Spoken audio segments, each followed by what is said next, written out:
Hey,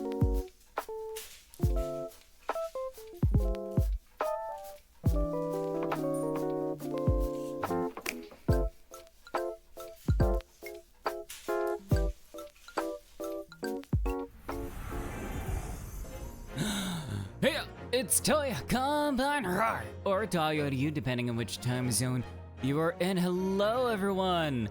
Yeah, so I said I was gonna do more Genshin, but then I went to take a look at the event, and I saw that it was more like a minigame event than anything.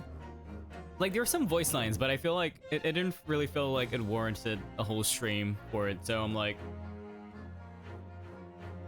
well, so yeah, we're gonna be doing part of this episode, so we're gonna be seeing what's happening. If you're wondering why I've got a little cone hat there, like behind my actual hat, weeping hello, and hello, Eri. If you're wondering why I've got all these little accoutrements, right? It's just because, well, technically today, or like right now, it's my streaming anniversary. I've been doing this for 4 years now. Yay, congratulations. Yeah, last year, I think I actually missed out on doing, an anniversary stream. I'm probably want to, do like a proper anniversary stream this year. You know, who knows? Maybe I'll do a 12-hour stream again. We shall see. we shall work to figure that out. But Weeping, thank you so much for the water ASMR. Everyone, let's grab our little water jugs and do a little glug glug. And thank you so much for the stretch. Yeah, so I will figure out the details of that, and usually, you know, my anniversary streams are done like, you know, usually like a month after, or like, you know, whenever I can actually plan out that free time. So yeah, we shall see. I think I probably won't be able to do it this month, so probably next month. But yeah, I'm gonna celebrate the way that I can by having this little hat on my head. But in any case, we're gonna be jumping into this investigation. Kazuma is alive, as we know, and now he also chopped in half a waxwork of his father, who turns out to be the professor, the most notorious serial killer 10 years ago in British Port, well, in London in general. But yeah, we're gonna see what exactly is happening, so let's just jump right into it. Episode. It was indeed a most bizarre incident born of a curious advertisement and a commonplace killing at the edge of town. Twisted karma in his last bow. Pipe in hand, Sholmes looked down at the thick, rolling fog outside our window. I wonder exactly how many mysteries are out there, hidden within this bed of fog, he said. Indeed, the redhead a most league! bizarre incident, born of a curious advertisement. A hellhound's mad gallop through the shadows of a serial murder. An executed man's graveyard resurrection in the dead of night. Let's go. And a commonplace killing in a small, forgotten room at the edge of town. Wait, who is that? There is, naturally, always another side to every case, of which most remain ignorant. And it is that other side which compels me to the scene of the crime, Wilson. So quickly now, take your hat and let's be on our way, my dear fellow. Let's go.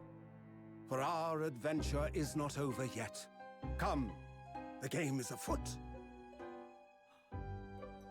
Let's go. The Red Hair League. I was not expecting that. Holy shit. Okay. Let's go. 8 days after that earth-shattering trial and Kazuma regaining his memory, we were in the foyer of one of London's most luxurious hotels, the Great Waterloo Hotel. The game is afoot. He said the thing. He said that thing multiple times, Eri. Hey yo, the Waterloo Hotel. Well, hopefully there aren't any well, I was gonna say scandals, but that's a different water. Anyways.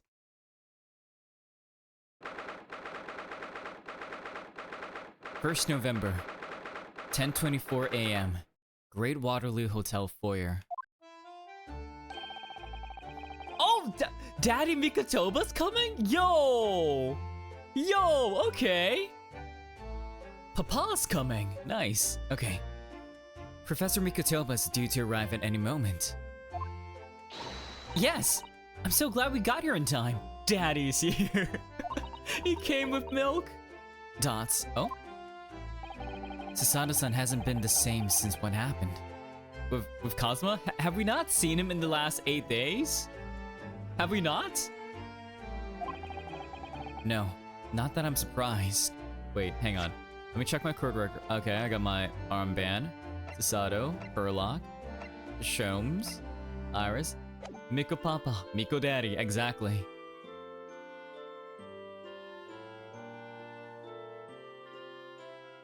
Oh wait, I got it. Mikotoba. There we go. The truth about Kazuma-sama's father. Do you suppose my father knew? He might have. He knew that his friend died, right? That he was actually the mass murderer. The professor, you mean? I knew that's what you was thinking about. There's a good chance, I'd say. I mean, they did come here to London together 16 years ago, didn't they? Yes, that's true. Dots. Come to think of it, didn't you say that Professor Mikotoba knew about Kazuma going missing in Hong Kong as well? That's right, but for some reason, he wasn't at liberty to talk to me about it, but how did he know? Who told him? Was it Shomes? Because we found out that Shomes sent possibly, you know, like, Susato saw the Hound of Baskerville, like the front of the manuscript, at her dad's office, right? And the only reason why would be there is if Shomes sent it to Mikotoba. So is it just like, you know, like, just like how Von Zieks, our dear old friend Lord Von Zieks, knows Professor Mikotoba, that Shomes also knows Mikotoba? Is that what's happening here? That probably means he knows then about Kazuma showing up here in London with amnesia. That he's regained his memory now. Dots. Ah, there she is. Yo! Oh my god, the British fit, look at that! Yo, look at them!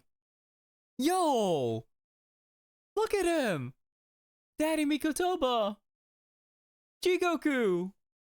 Oh my god, look at them! They're so dapper, holy shit. What the hell? They look so good. Like they just fit in. Damn. Oh, father! Hello, Susato. How are you? Immaculate drip, dapper daddy, exactly. I'm very well, thank you. We're delighted you arrived safe and sound. That's a big luggage for a big man. This guy is very tall. Oh my god, look at them! Hello, Miss Naruhodo. Very kind of you to take the trouble to meet us here. Oh, they're speaking in English now. Okay. Okay, so like, again, I think I brought this up multiple times, but it's like, whenever like Susato and Rinosuke talk to each other, right, like personally, they would sometimes use san. And like, I feel like the interpretation is that they're speaking to each other in Japanese at that point. And when you're actually using like Mr. or Miss, is that when they're speaking to each other in English. So he's speaking to us in English. Hello there. Hello, Mr. Naruhodo. Very kind of you to take the trouble to meet us here. Oh no, not at all. It's my pleasure. We've heard all about your extraordinary exploits here in London, you know. The news has crossed the seas. Oh, really? It has. I always look forward to reading the monthly reports that arrive from the steamships from Britain. Oh, I see. Well, thank you very much. Who is this man? And why do I feel as though I've seen him before? Rinosuke, he's the judge. He's the judge, dude. He's the judge. Oh wait, and wait, he's got a Mikotoba brooch. He's got the sakura. He's got the sakuras there. Look at that.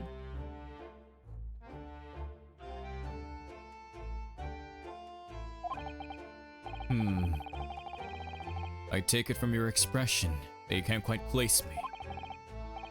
In that case, how about a little reminder, Seishiro? A firm tap should do it. Yes. A firm tap? What? Here we go then. He brought his judge hammer here? Yo. I hereby pronounce the defendant, Ryunosuke Naruhodo, guilty. Oh! You're the judge. His lordship.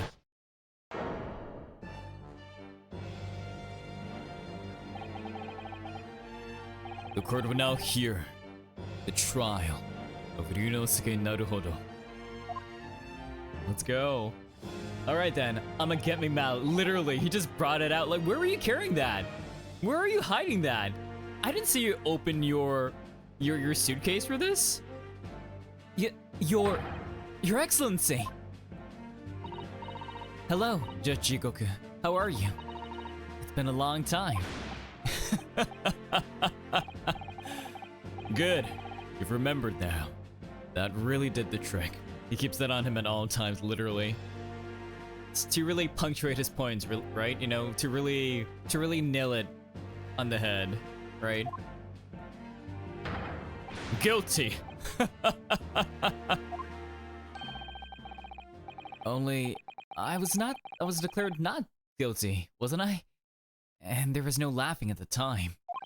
Well, he's not on the job right now. He's not on the clock. You know? So, London again, after all this time. Hard to believe it's been 10 years. To be honest, I never thought I'd be back. Are you here for the symposium? Neither did I. I didn't imagine Japan would ever be invited to an international symposium like this. Though really, I doubt anyone did, to be honest. It's all thanks to you, isn't it, Seishiro? What are you talking about, Yujin? Oh, Yujin Mikotoba. Okay, interesting. Of course, Judge Jigoku. He must complete the set. Right, of the three transfer students, exchange students from 16 years ago. He's the other man who 16 years ago came to London with Kazuma's father and Professor Mikotoba. He's the third visiting scholar. Well, all those passport checks and luggage searches at the border took rather a lot of time. I must say, I'm very envious of your ministerial status. You didn't have to go through any of that, did you? Oh? I knew you were jealous. Sorry? Ministerial status? Right, he's not just a judge, he's a minister, right? He's the lawman, he's the minister of law or something, right? Yes, didn't you know? Seishiro here is also Japan's Minister of Foreign Affairs. Right, Foreign Affairs. It was his personal insistence that allows you to take Kazuma's place here on the study tour. Guilty as charged. Okay, Jigoku's really chill, what the hell? Oh, well, thank you very much. He's really every bit as important as he looks. Ah, yes now. Naruhodo. I received a telegram from Lord Strongheart yesterday. Oh, you did? About me going against his ruling in court? It appears that some things came to light in a trial you were involved with 8 days ago. Yes. But what happened 10 years ago? That tragedy. Dots. Yes. Could you tell us any more about it? Oh, wait, hang on. I'm gonna look at all the things. Look at that. It's a picture of the Crystal Tower. Well, the Great Exhibition is one of Britain's most prestigious achievements in recent years. I wonder how tall it is. It really does represent the pinnacle of scientific achievement in so many ways. There's a 20-meter tall chimney on the bathroom near my lodgings at Yume University. The attendant there is always boasting that it's the tallest object in the neighborhood. I'm sure. Did you know that over the channel in Paris, there's a tower that's 300 meters tall? What? How many times taller? How many times taller than a chimney at Yume Soken Hot Springs is that? 300 meters, 20 meters. Be about 15 times, right? Yeah. And if it's that tall, how does it drop properly? The smoke would get stuck, surely. It's not a chimney. It's not a chimney, Ryunosuke. Aw. I don't think it's that sort of tower, Mr. Naruhodo. Ooh, fancy hotel. The reception? That desk is known as the hotel reception. Anyone wanting to spend the night has to report there to sign in for their stay. Oh, so do you think that's the head clerk behind the desk there? Yes, I'm sure it must be. I'd love to stay in the Grand Hotel like this for a little while, wouldn't you? Just to know what it's like, but it's gonna cost an arm and a leg, and probably 2 kidneys. If the hotel fee was paid through our stipend, I'm afraid it might bankrupt our homeland. True. London gives the word expensive a whole new meaning. But then how is Seishiro and Jikoku staying here then? Ooh, chandeliers. Have you seen all those sparkling jewels up there? They must have gathered every gem in the world for that. Could be glass. Ah, it's called a chandelier, I believe. It's designed to provide elegant lighting in large, spacious rooms like this. Dot. So they had to gather every gem in the world just to illuminate one room? It's probably electric light bulbs that are actually throwing the light. Dot. If I try to hang something like that from the ceiling in the office, it would be scraping the floor. That's why it's a high ceiling, Ryunosuke. I think perhaps chandeliers aren't for you, Mr. Naruhodo. Ooh, look at that, trolley. Look at those cases just left there on the trolley. Aren't they worried about thieves? I know I am. Haven't you seen the porter over there? Don't worry. He's obviously keeping an eye on everything. Ah, so it's a trap. Designed to catch any chancers who might be tempted. I think that's just you, Ryunosuke. Dots. Oh, he's certainly drinking something to warm himself up, eh? Why did the porter give me such a scathing look just now, do you suppose? Well, some might say you look a little suspicious of your jet black clothes. No, not everyone clad in black is some sort of ninja of intent to steal, you know? Yeah, I mean, look at Jigoku. Look at him. He's all dressed in black. Hang on, I'm gonna present this, just because. Professor Mikotoba, I wonder, could I show you something? Why do you seem so nervous? I suppose because I'm a student showing something to a professor. That's always quite nerve-wracking. Well, I'm sorry I perturbed you in that way. But anyway, I'm afraid I have nothing useful to say about that, really. About my badge, really? No? Okay. Well, let's converse. Your journey from Japan. So, how's the voyage here? Well, 50 days at sea is a long time by anyone's standards. But it wasn't as bad as when we first came 16 years ago. It's widely known jet black clothes make you either a ninja or one of the men in black. Exactly. Like one way or another, you're gonna forget that they were there. No, that's true. I truly wondered if we wouldn't be drifting in a vast ocean for the rest of our lives. This time, we followed the same route as you, so we were able to relax and enjoy the experience. So y'all sat in first class? Ah. So you stopped in France's beautiful capital, Paris? We did, yes. Though only for one night. And yesterday evening, We left the port of Dunkirk for Dover. Just in time for the symposium, in fact. It starts tomorrow. Nice.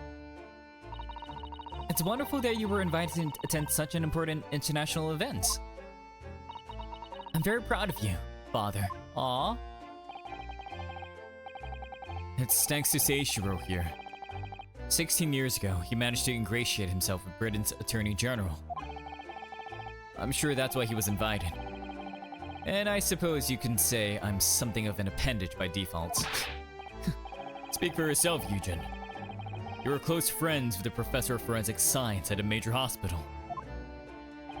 Yes, well, I'd rather not dredge all that up, really. No. There's been a lot of water under the bridge since then. But it doesn't bring him back. Oh, John Wilson, right? Kazuma's father, I suppose. And also that, too. Okay, what about the father? The professor. The killer who took the lives of 5 members of the British aristocracy. Was actually Kazuma's father, wasn't he? That's correct. Gensh... God. I know, God, I know, like, Genshin, this is definitely, like, ruined it for me. I know it's not the same characters. Hang on, let me look up. Let me look it up. I was waiting for you to find out his name. Ah, Eri, I see you new. Asogi Genshin. Hang on, let me just translate.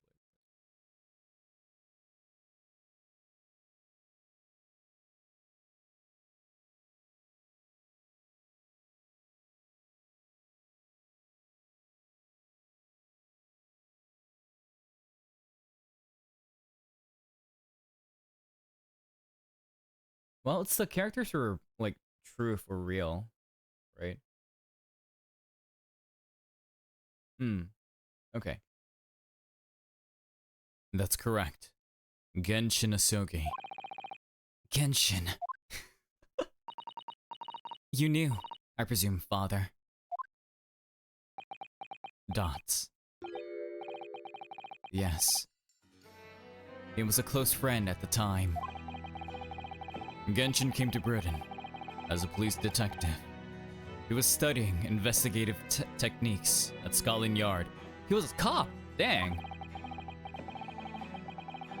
I never understood what drove the man to commit such heinous acts. Actually, I was thinking about this, right? Because we know that the professor, like, killed using a dog, right?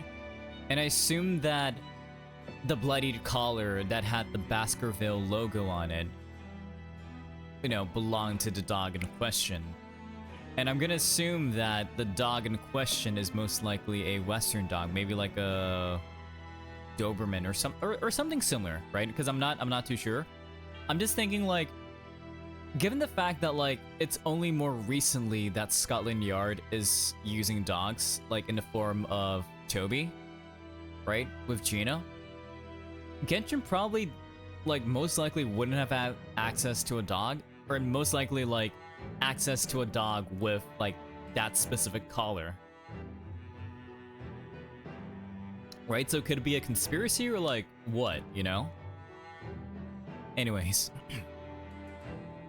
I've never understood what drove the man to commit such heinous acts. It was a closed trial, so the public never knew the truth. And it was executed with little ado. To this day, very few people know what act really happened, even in our homeland. But what about Kazuma? Did he know? Did he know the truth about his father? No, of course not. He was told his father passed from sickness, but it seemed that he knew like 8 days ago, you know? However, I suspect he may have had his doubts. Oh, why? As you know, I tried to guide Kazuma growing up, as if he were my own son. Then one day, he came to my office at the university and said, decided. I want to travel to Great Britain and study there. Wait, he's got the headband, which means that was after he met Ryunosuke. Do you think he knew at the time? He wanted to come here to investigate his father's death.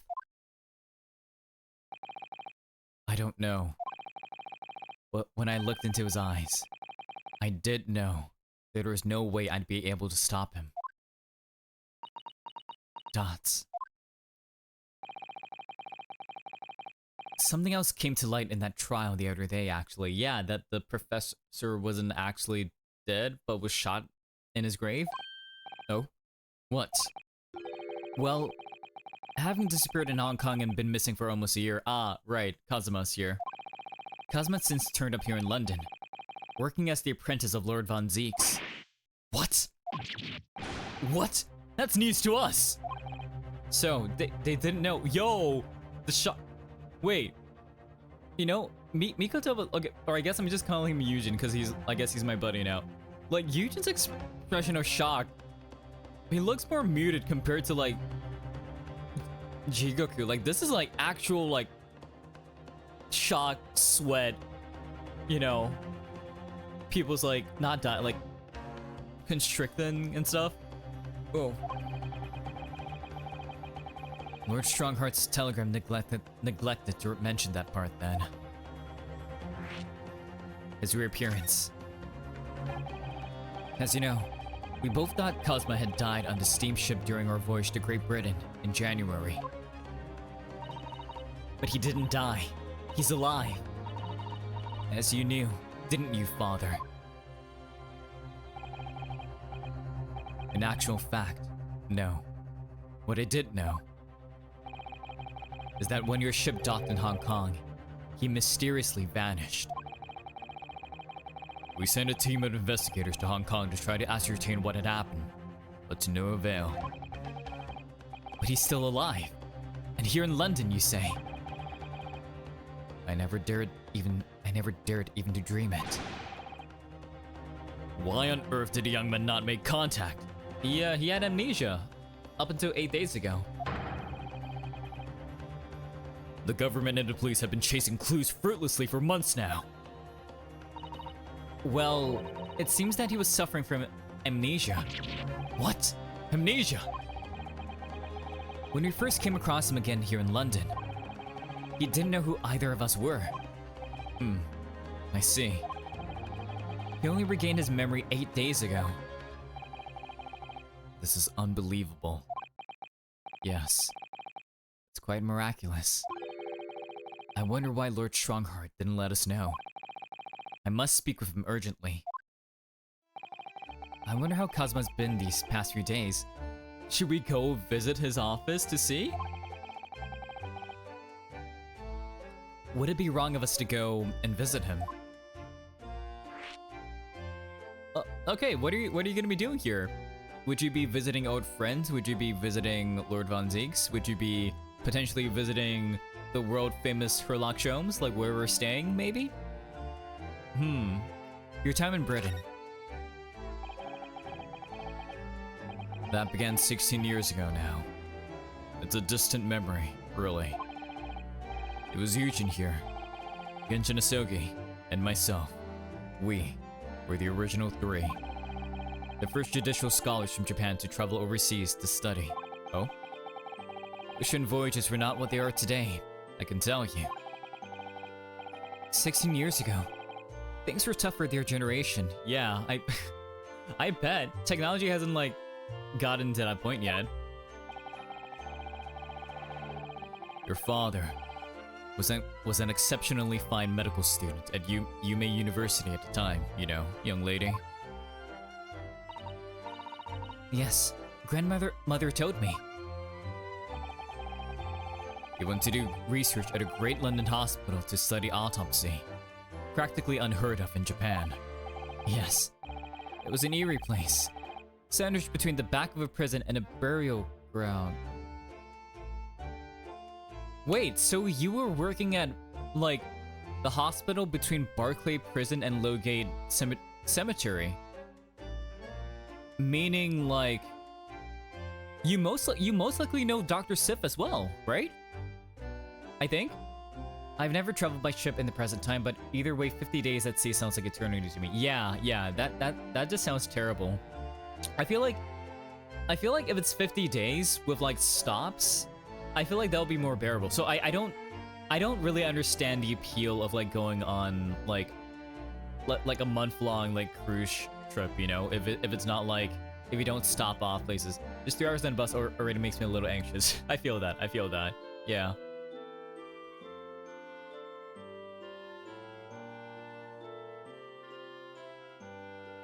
Like, I can see, like, the appeal of, like, oh, maybe you want to go to the pool, maybe there's, like, you know, like, events in the ship itself, but I feel like at a certain point, you're gonna get really angsty, and you're just like, man, I wish I could be on land right now, as opposed to, like, on the goddamn ship all the time, you know? But anyways... not more talk of graves. Very often, there's no one willing to deal with bodies following autopsy work.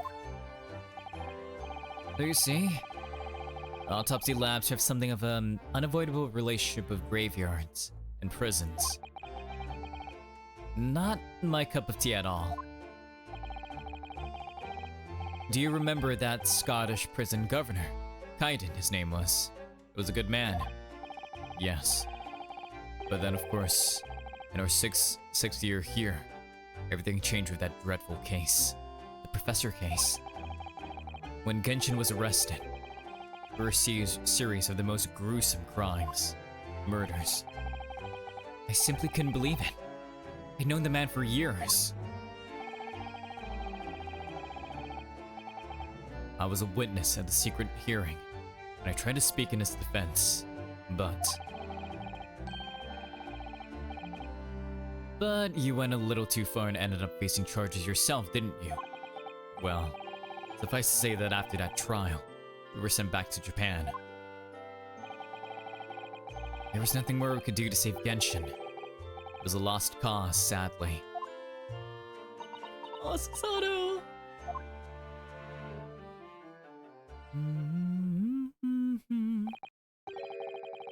Well, if you'll excuse us now, you're gonna go meet Lord Strongheart, aren't you? Yes. I'd like to get this trunk up to my room as soon as possible. Yeah, it's big as hell, man. Oh, I'm so sorry. I shouldn't have held you up here for so long. I'll call for the porter then. Just wait here. Man, that porter's gonna stare at your luggage and be like, bro, what the fuck? Ooh, fast. Susato-san's gone off at a run. I'd like to stay and talk more, but I do have various preparations to make for tomorrow. Yes, of course. It must be a big responsibility representing our entire country. I wish you the best of luck. Dots. Naruhodo. I hope you keep an eye on Susato for me. Keep looking after her as you've obviously have. Oh, Dad! Oh no! Oh my god! Daddy Mikotomo! Oh no! I mean, if anyone's looking after anyone, it's her looking after me. Well, I do appreciate you being there for her. After all, I've been a miserable father to her. Oh no! Oh no, Yujin, no! Oh! I've thoroughly let her down. Sorry? What do you mean? Dots. You mean like when you came to London, like basically right when she was born? Among other things? Well, it was 16 years ago that I started my long study tour here in Britain, as you know. The very year Susato was born. Yes, I heard. The birth of my daughter was the most joyous event of my life. But, well, sadly, it was accompanied by the most tragic event of my life too. Oh no! Oh no! No! Susato's mom! Right? No! No! Sir! Oh, yes. Susato-san hinted at something like that.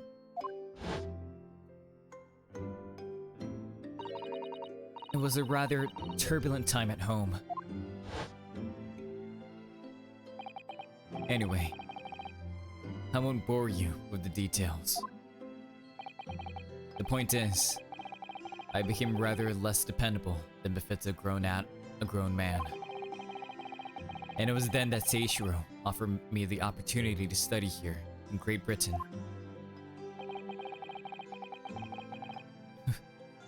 I was too worried about you to leave you behind. So perhaps I was a little heavy-handed when I came to persuading you to accompany me to London. So, that's what happened in a nutshell. And that's also the reason why I now feel compelled to give my daughter as many opportunities as I dare.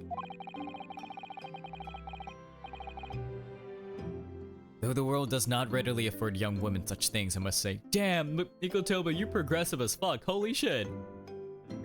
You know what, now you're the best dad. Sir.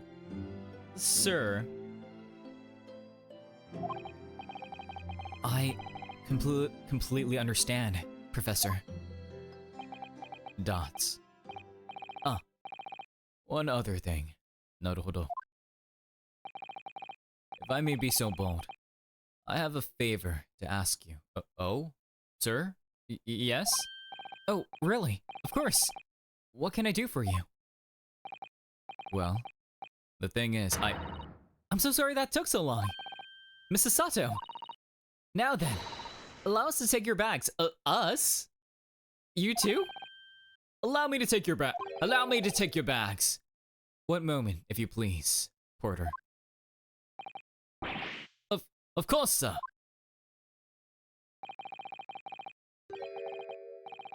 That machine around your neck. It's a camera, I believe. Quite right, sir. Just 5 shillings for a lovely photograph to commemorate a wonderful stay at the hotel, sir. Oh, are we getting a photo? Well, I think given the occasion, we could justify the expense. Dots. Ah, yes, of course. Oh my god, he looks so nervous. Goddamn, you're tall. What the hell? I'd like to thank you for coming with me, Mr. Naruhodo. It's really made Father very happy, I think. Oh? Did it? Oh, well, I'm pleased then. But we were interrupted before. I wasn't even looking at the camera. He was so nervous. Man. Professor Mikotoba was about to ask me something. Shall we return to Baker Street then?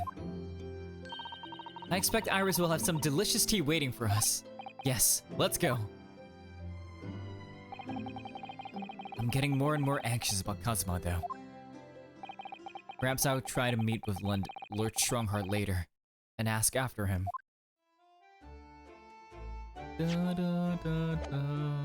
Okay, time to go. Oh! Okay, legal consult. I know it's an old attic room, but I find this place more relaxing than anywhere else. I believe Iris is tea waiting for us.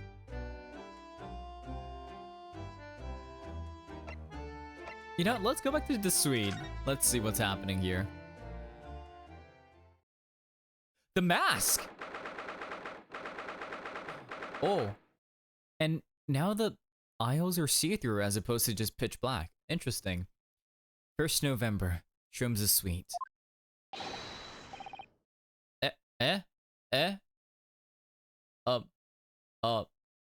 Ooh, I'm sorry.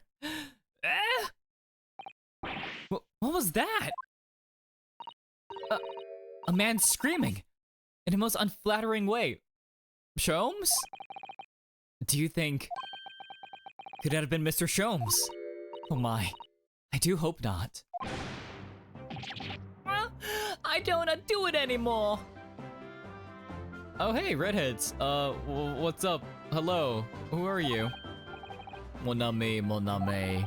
What's this disgraceful display, huh? Who are these people? Look at their hair, it's bright red. I think they must be clients of Mr. Sholmes. Perhaps, yes. Gina! Right, you two. You're coming with me now. Down to the clink. No, not in prison. In name is dark and damp and I don't like it. Oh, wait, you're Italian. And I don't like it. Oof, the darkness. This is my friend. I'm not scared. The darkness claims you. Oi, but you're always scared of the dark.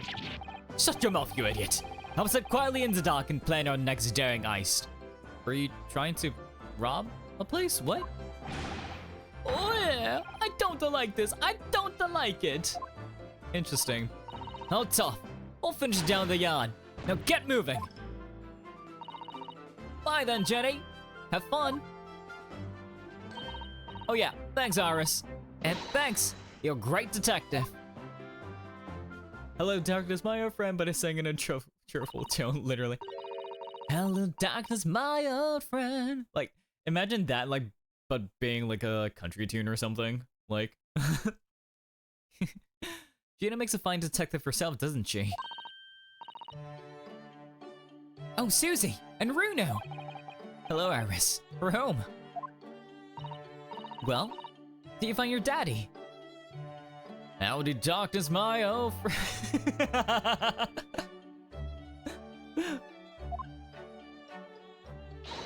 Yes, we arrived at the hotel just before he and his friend. Oh, well, that's great news. I hope I'll get to see my daddy again soon. Damn it. Oh God, no, Iris, no. Ah, yes, of course. Dr. John H. Wilson. So, Iris, all that remains now is that greatest of problems known to man. Hello, Sholmes. What the fuck?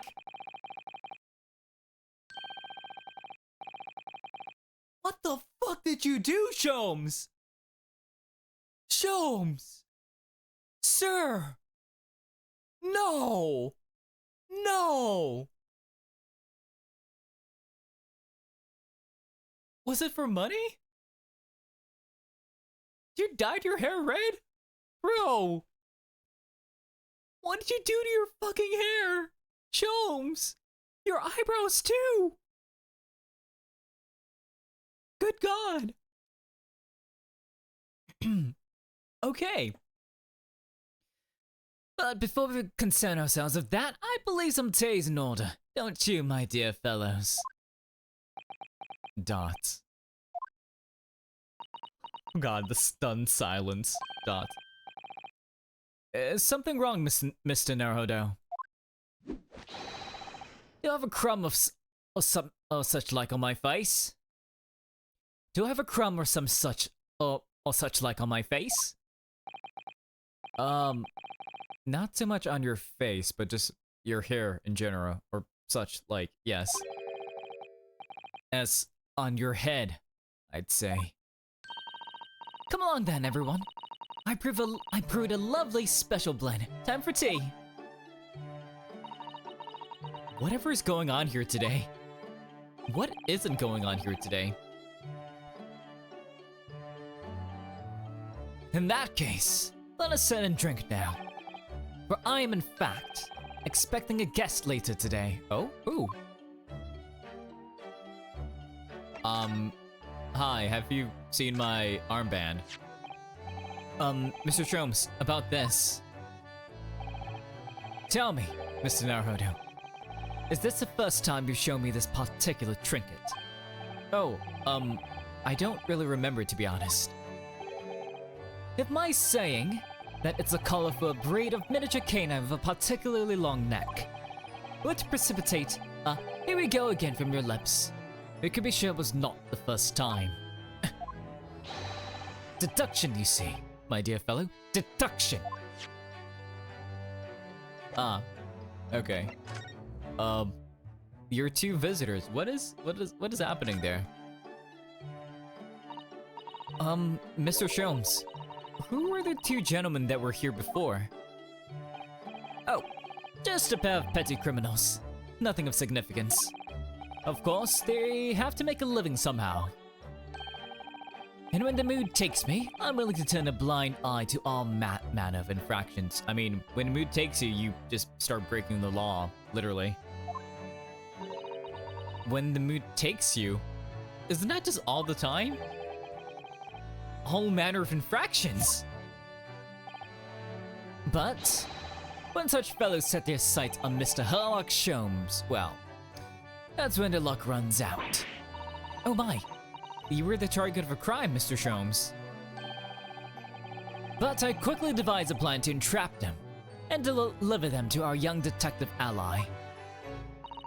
You should have asked Grexy to come too. We could have had an arresting tea party. I did send word, but no answer was forthcoming. I feel like he just doesn't want to spend time with you, Sholmes, not gonna lie. The man is consummately in the wrong place at the wrong time. There's a word for it, I'm sure. Aha! I have it! A bungler. That's the word. A bungler? It's a good job he's not here to hear you say that. Let me look that up. A bungler. A person who habitually bungles things. So, like, blunder. Incompetent. Okay. Clumsy.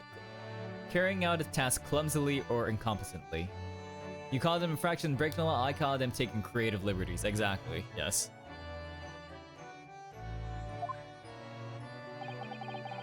So those redheads had been up to no good. I wonder what the men did. Okay, what's the greatest problem? Is it your head of hair? What was that about the greatest problems known to man that you mentioned before?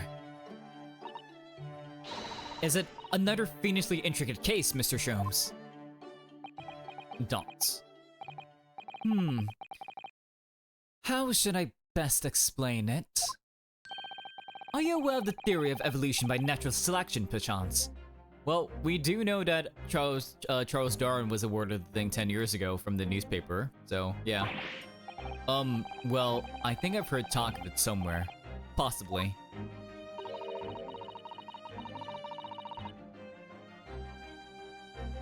"40 years ago, okay.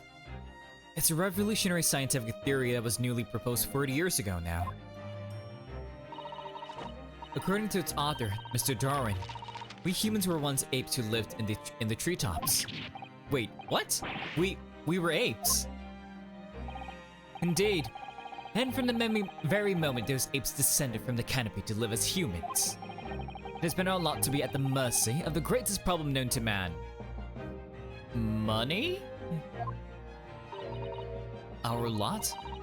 What is this great problem, Mr. Sholmes? Why, is it not obvious, my dear madam? The problem of rent. I know it is money. The problem of rent. Dot. Is that why your hair is red? But did you not receive a rather large sum of money from Madame Tispels only the other day? Yeah, like wasn't Iris like saying that she was so hungry? Oh, Darwin is more recent than I thought, right? Pshaw, a large sum? One potted herb for Iris and a new motor car for me later, and all of it has quite disappeared. I assure you. You bought a car? Honestly, Hurley, you know you squandered it. Yes. Well, anyway, 2 days ago, I discovered the answer to man's greatest problem for the coming month, at least. And what was the answer? For some reason, I just never knew when he was alive. Ah, true. I mean, it was like... I assume like it's basically when there were scientific journals, right? Like I'm not necessarily the, the start of it, but yeah. Of course, monkeys evolve for the express purpose of creating specific concepts, such as rent. Exactly, that's what happens when you have a community. Why? There's a substantial clue before your very eyes. Your hair, obviously. Don't tell me. Let me see. Humans are sorry creatures, unable to see what is in front of their noses. Let me give you some assistance. Don't look, but observe me very closely. There's one particular feature about my person that has changed. You should notice it in the end, I think. Yes, just in the end, absolutely. Yeah. In the end? They're very vibrant. It's been stabbing me in both eyes right from the very beginning of our conversation. Oh, so I love the fact that, like, his eyebrows, you see, like, how, like, the colors are, like, bleeding out from, like, the brow itself. Like, it really looks like a hasty job. Like, I know it's probably, like, I don't know if it is intentional, but it just looks like such a hasty job that it's kind of amazing.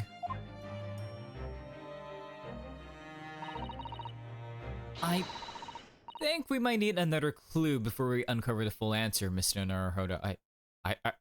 Sasato, really? Thanks for the hint. I'll be tearing my hair out if this charade goes on much longer. I mean, we're trying to get to the root of the problem, you see. The lie you told. Mr. Sholmes, isn't it about time you told us the truth? Just over a week ago, you said to us.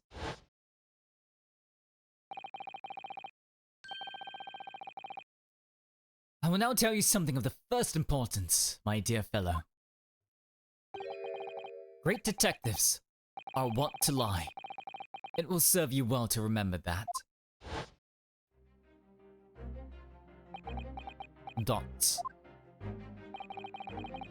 That case aboard the SS Buria in January. Kazuma wasn't killed, and you knew he wasn't dead at the time. So what was really going on? Dots. The fellow was unconscious for a very long time. If he hadn't regained consciousness when he did, his life would have been in mortal peril. Of course, a side effect of the prolonged comatose state was amnesia, as you now know. It was a simple enough task to silence the crew. But how? Money, right?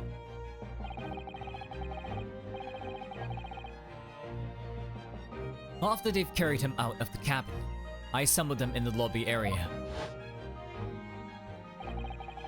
Then I made them swear to leave him unconscious and have him unlaid from the ship in Hong Kong as a murdered corpse.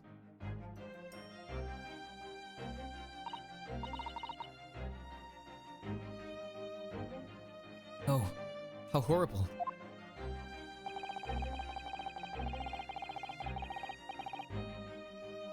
It was necessary to find some material with which to persuade the crewmen to keep their word, of course.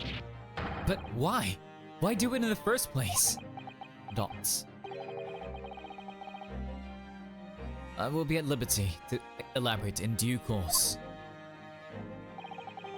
But for the time being, I would like to reassure you.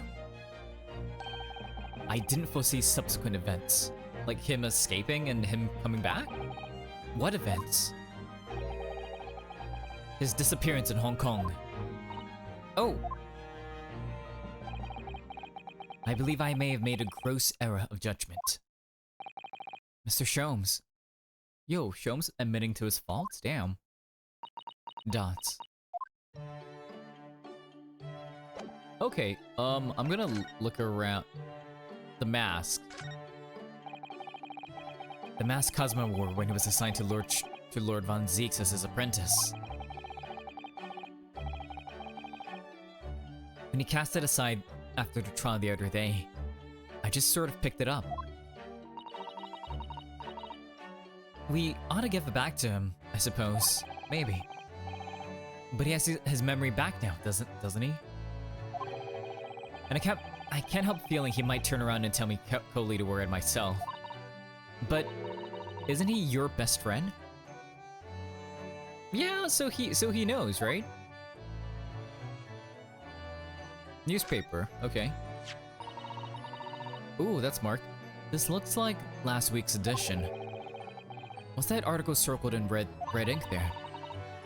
It's in an advertisement column. It says, "To the Red-Headed League." Oh god, it really is. The Red-Headed League. What's that? I don't know. I've never heard of it before, but... Don't. There's something on my face? Clearly this is something to do with that. Lively hair.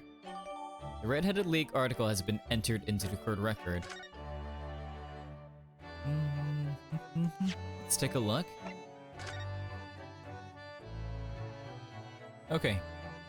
To the Red-Headed League, on account of the bequest of the late Ezekiah Hopkins of Lebanon, Philadelphia? PA? I don't know.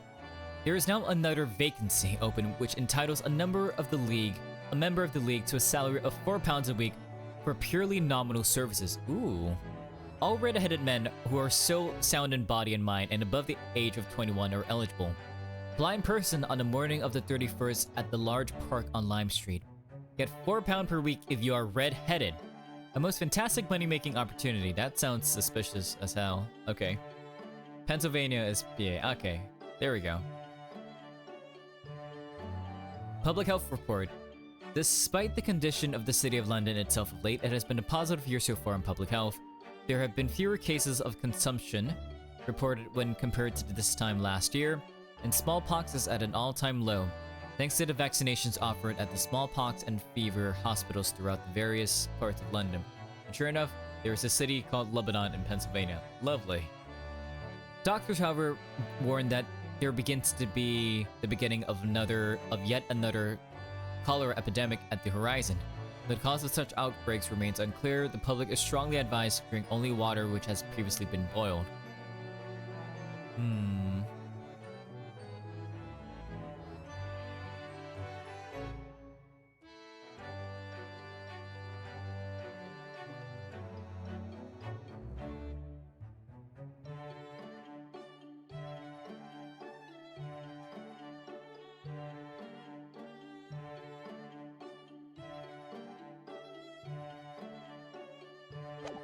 Actually, there's a lot of, like, interesting articles, not gonna lie.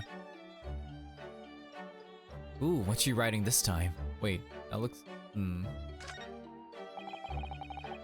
If I remember correctly, this large and imposing lump of iron is called a typewriter. They think that every single one of the adventures of Sherlock Holmes blossomed from this very machine. Oh, it's such a dreamy thought. Oh my god, Susanoo. I actually had to go on it the other day. The metal bursts that move when you hit the keys got all tangled up somehow, and that made Iris angry. I'm sure it did. Mr. Naruhodo, you're ruining my dreamy thoughts. Please don't do that again. she's threatening you with a Susanoo takedown. Yeah. Now I've made Susanoo-san angry as well.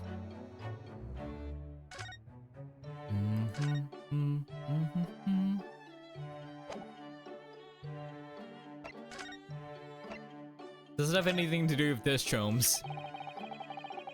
It looks as though someone circled an advertisement in this paper, Mr. Sholmes. To the Red-Headed League. Does that strike you in some way? I was thinking that just maybe it might be related to your bright red hair. Dots.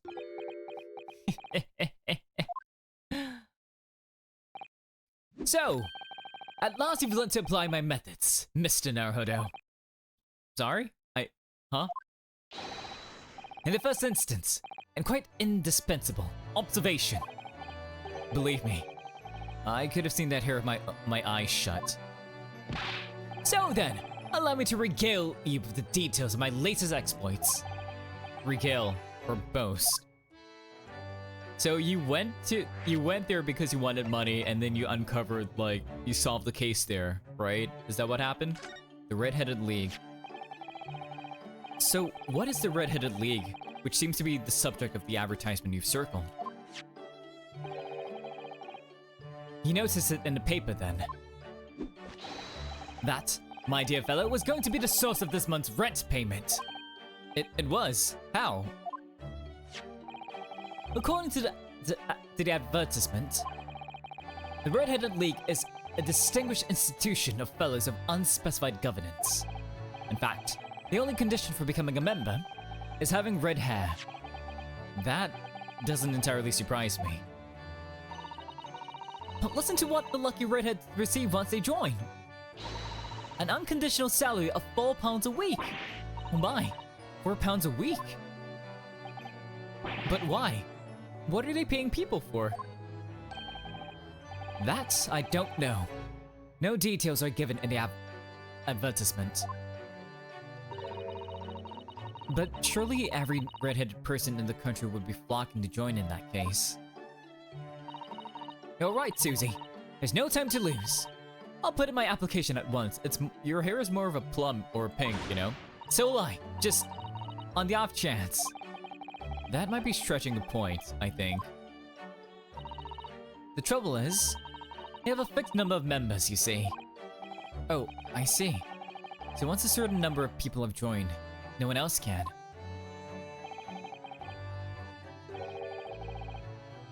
But as luck would have it, one member recently passed away. Yeah, don't look so happy about that, Sholmes. It wasn't particularly lucky for the redhead in question, I feel, Mr. Sholmes. So you decided to try to join in his place? Correct. I mean, look at me. Have you ever seen such a red-headed fellow? No. You look like a tomato. No. So why? Why did it have to go so wrong? What on earth happened? A blunder, Mr. Naruhodo. It pains me to admit it. So what was your blunder? What did you actually do to your hair, Mr. Sholmes? He dyed it, right? Or something? I'm glad you asked, Mr. Sato. What you see atop my head is neither dyed nor a hairpiece. Wait, oh? I changed the color of my hair overnight. By the oneness of chemistry. So, isn't that dyeing? What? Chemistry. I was conducting some research into a method of rejuvenating spent tea leaves. And in the course of my work, I stumbled upon a potion that, when taken, turns one's hair a flame-like red. So you drank it, or do you apply it to your hair? Would you like to try it? You'll make every hair on your body perfectly crimson. No. I think I'll pass. But, Mr. Sholmes, is it quite safe to drink? Surely it's bad for you, isn't it? Amateurs are always hampered by such fears. Oh, I should never have doubted you, Mr. Sholmes. You mean to say every hair? Every hair? Mr. Sholmes? Hang on. I need to check. I need to check something. I need to check something. You know, I need to observe, right? I need to scrutinize you, right? I need to observe and see if it is as shocking at every bit, you know, at every part of your body. I need to make sure, you know. I need to clarify. I need to see. Anyways. But of course! I made my hair red, and in the process my kidneys turned into marshmallows. Truly, a most amusing happenstance. Literally. To earn £4 a week, one must be prepared to turn a blind eye to a little danger. That degree of red signals more than just a little danger, surely. You turned into a chili pepper, bro. So anyway, Harley left full of confidence yesterday with his new red hair. At the park on Lime Street, where the Red-Headed League were interviewing prospective new members. So what went wrong? The whole park was chocked with red-headed folk, like a coaster's orange barrow. I queued for 8 hours solid before at last I reached the front. But when the panel of interviewers saw me, they immediately said, "Ah, Mr. Sherlock Holmes, isn't it?" Mr. Sherlock Holmes, are you in disguise to conduct an investigation? Dots. The world famous detective, ladies and gents and patrollers. Dots. So naturally, I had no choice but to reply. Shh, don't give me away. After which, I could do little else but turn and leave. Then this morning, when I looked in the mirror, Irritation stirred within me. So I turned that pen into the police. You turned them into the police because they were red hair? They were redheaded? Oh dear. What a disaster. For Hurley and those two redheads.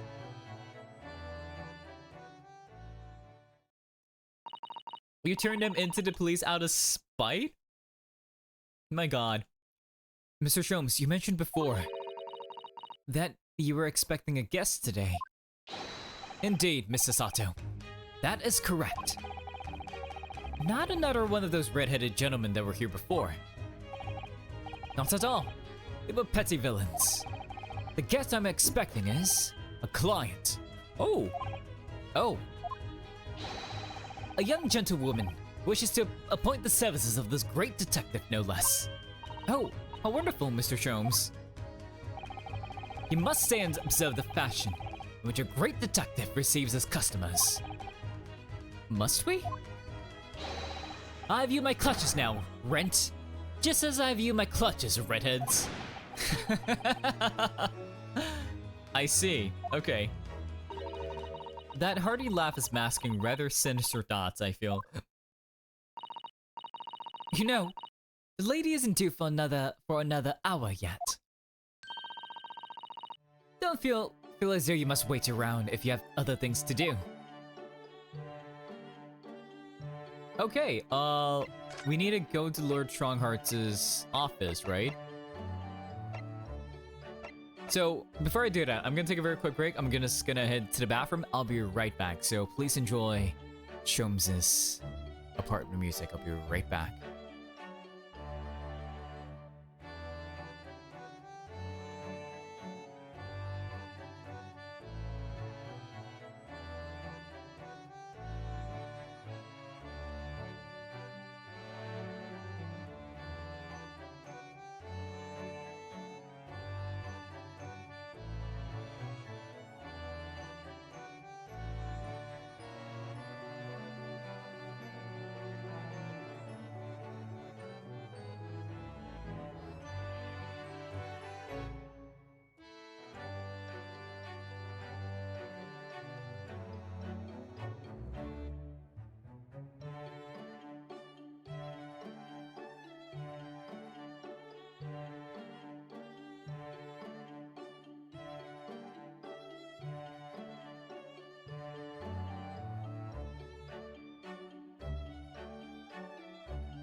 And I'm back. All right, let's go and see Lord Chief Justice. It's him! It's Lord Von Zeeks! There he is. 1st November, British Supreme Court, Lord Chief Justice's office.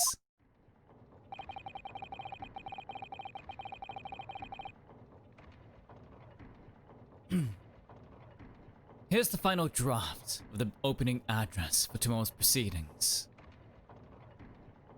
Well,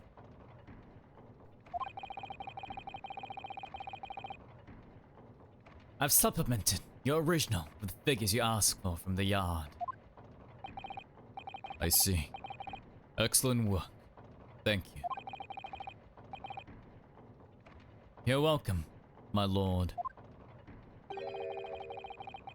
What's Lord Von Zeeks doing here? My. There seems to be an awful lot of tension in the air, wouldn't you say? Yeah, they're literally just JoJo posing it to like one another. Look at that. This place is stifling enough as it is. We really don't need any more tension. Oh. My apologies. I didn't see you come in. Your small stature and dark dress make you all but invisible to me. Oh, no. It's entirely my fault for wearing black, I'm sure. God damn it, Ryunosuke, stand up for yourself.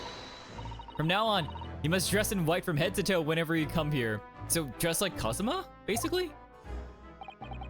Now then, Mr. Naruhodo.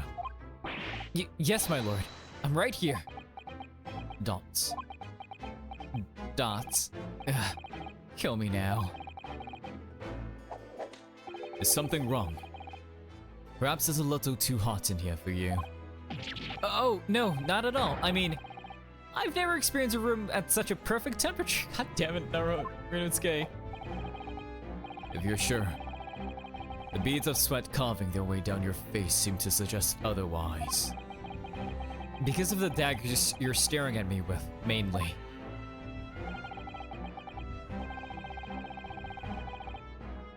As you're no doubt aware, my International Forensic Science Symposium begins tomorrow.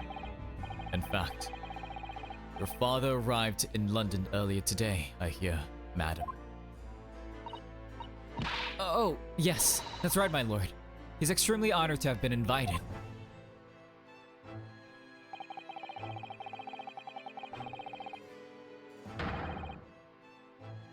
I'll leave the remaining preparations for the meeting room in your capable hands then, Lord Von Zeeks. I will attend at once. Now, I need, my learned friend, the prosecution. Okay, I will attend at once. He looked at us. No, Von Zeeks, no. He gave you a very cold stare as he left, didn't he? I know. But I haven't done anything, have I?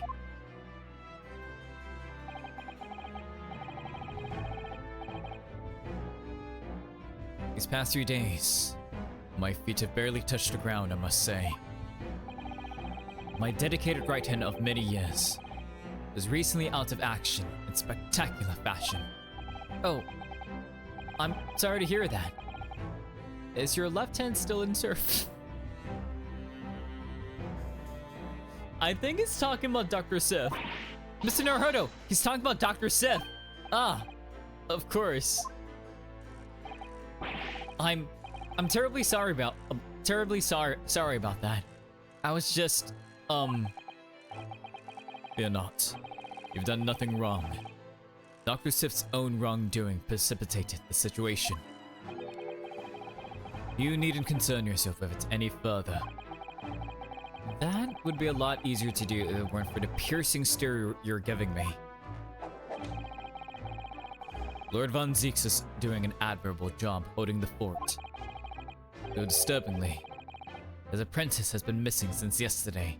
So he was with him, like, for the last week except for yesterday? Okay, interesting. Oh, missing. What's become of Kazuma-sama now? time to ask. Let's talk about your symposium.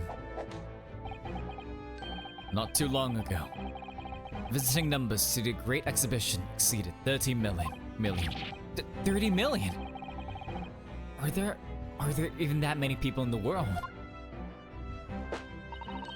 As a comparison, Mr. Naruhodo, the population of the imperial capital, Tokyo, is 2 million.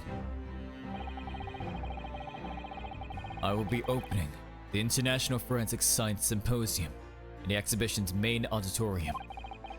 This event has been 2 years in the making. 2 years of preparations and negotiations with other countries.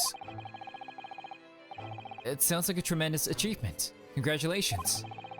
The 20th century was the wholesale adoption of forensic investigation techniques, and cooperation between policing organizations around the globe will be essential, which is why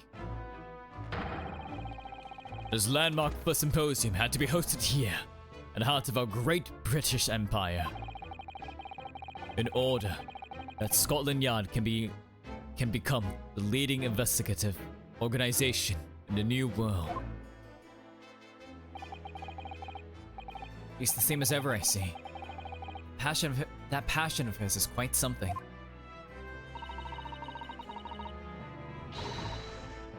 You're every bit as passionate in your own way, I'm sure, Mr. Naruhodo.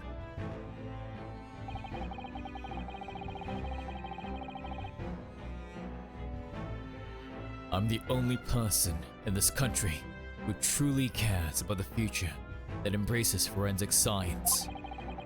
It was my intention to become Her Majesty's Attorney General and reform the Yard from the ground up. So the disgrace of the forensic investigation team has been a bitter blow to my ambitions. Ah, so you are holding a grudge. So what's happening with the team now?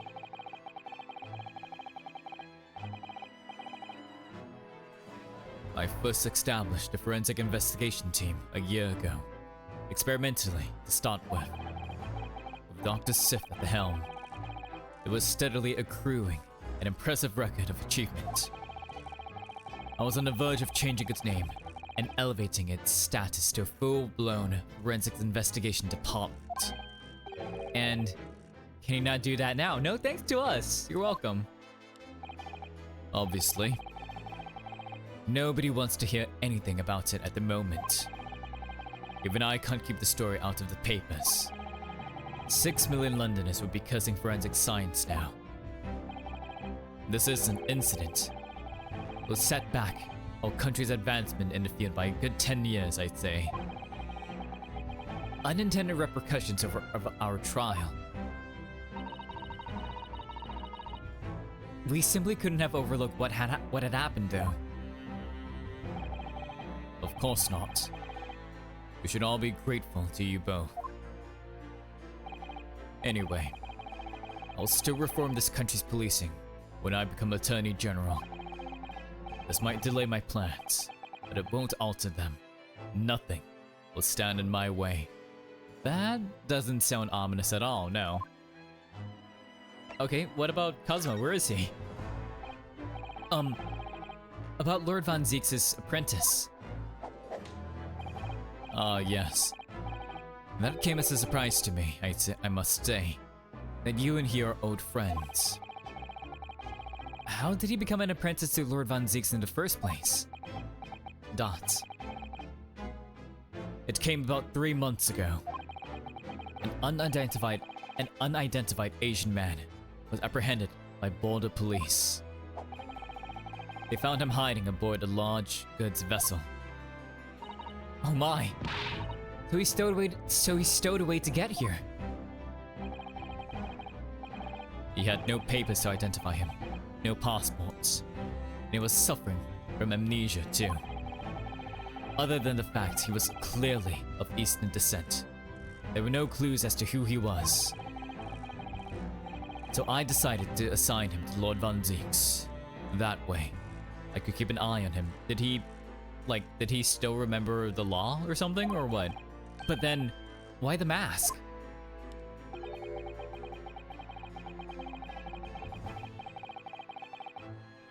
I didn't want to burden Lord Van Zieks with tiresome explanations about why he had an Eastern apprentice, because it would be so much easier to explain why he was wearing a mask.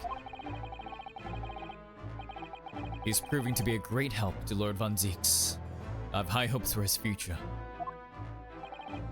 By the way, do you know where he's gone? No idea. But I believe he's left London for the time being. Oh.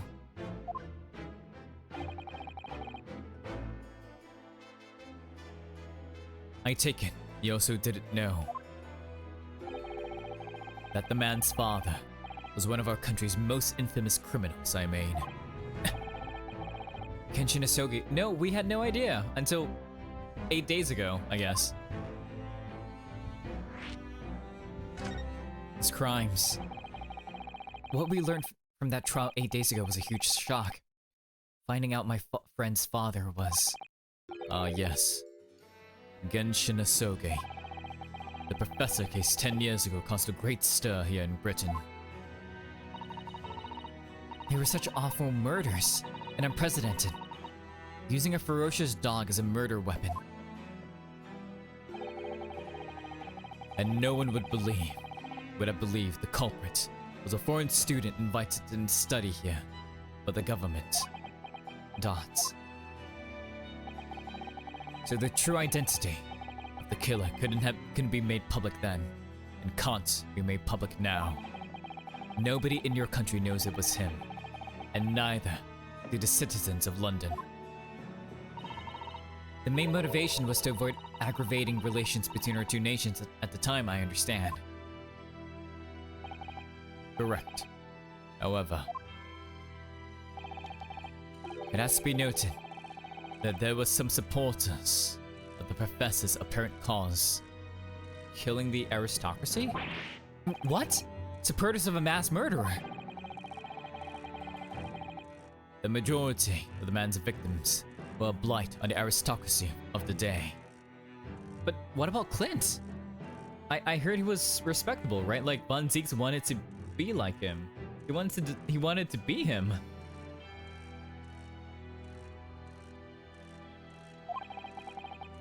Somewhat ironically, their deaths actually benefited society as a whole. Also, a fair few thinkers in London believed anyway. Right, I see. But it was still murder, wasn't it? Dots. It seems very similar, doesn't it? Oh? To the idea of the Reaper of the Bailey. Oh.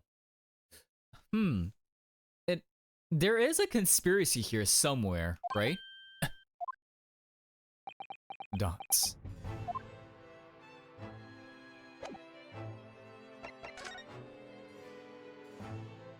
Can I present this to you?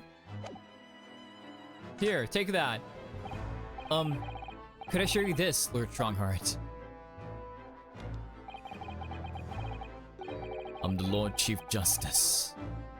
I'm not here to offer advice about evidence. Oh. Especially when the evidence in question is so dull. Ah, so that's the real reason.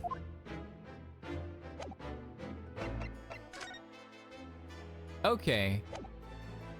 Wait, can we examine more?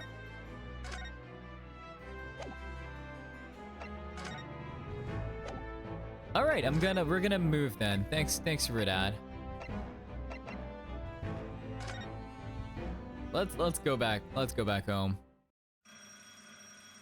Ooh, the phone. Aha!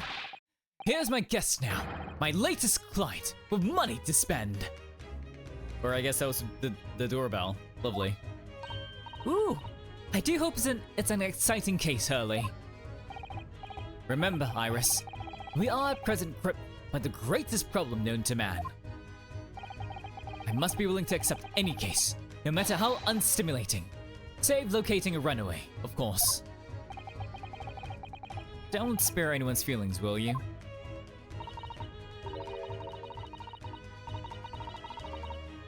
Oh dear.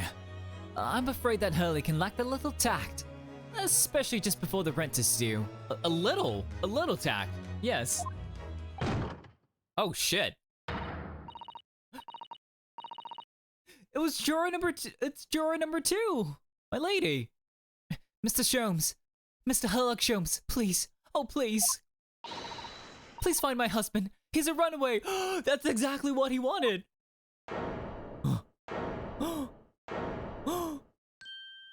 Oh, or I guess not. To upset me. To upset me. I beg your pardon? Never mind. A personal matter. My apologies. What exactly are you trying to say, Mr. Naruhodo? I didn't say a word. You're not throwing me under the carriage for this. Nah. Come, my dear madam. Be seated. Iris, some tea if you please. Of course. Dots. Sasato? What's the matter, Mr. Sato? Oh, it's just that gentlewoman. I feel sure I'd seen her somewhere before. Very recently. Yeah, like 8 days ago. 8 days ago, Sasato. Yes. Now you've come to mention it.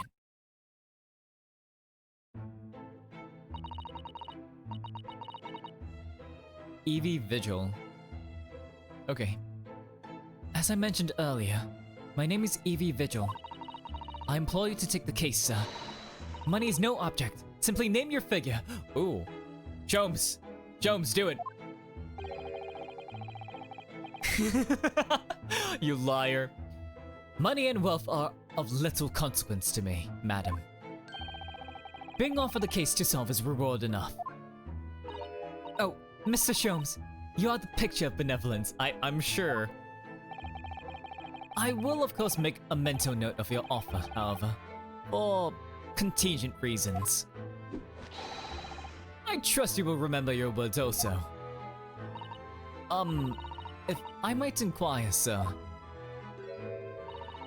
This gentleman and lady would be, we were the lawyers the other day. Oh, me.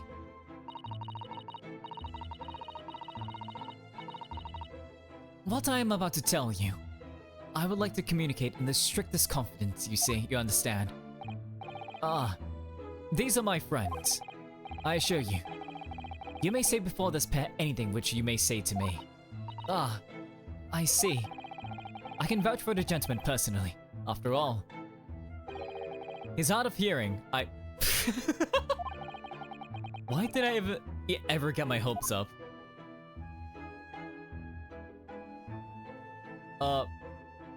Can I show you my, armband, ma'am?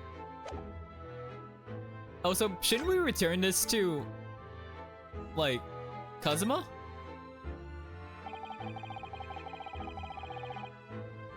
It's very fine embroidery here that shows the name of the armband's owner. In this case, Kazuma Sogi. I'm always carrying my best friend's hopes and dreams with me on my right arm. Just here, all the time. He's alive, sir. To be honest, it's something that weighs very heavily on me.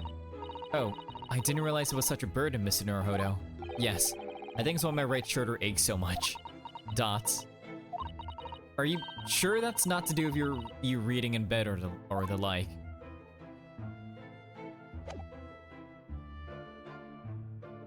Here, take this. Mrs. Vigil, would you mind casting your eyes over this? Oh, my poor Daily. Where have you gone? What's become of you? Wait, his name is Daily Vigil? That's your husband's name? Daily Vigil? My gosh, love that. Oh man, look at this. 43, 43, 18. Oh my god, 33.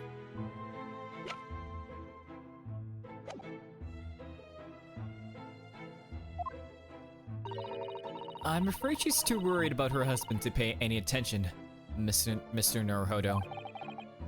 Either that, or she just doesn't want to be bothered with me.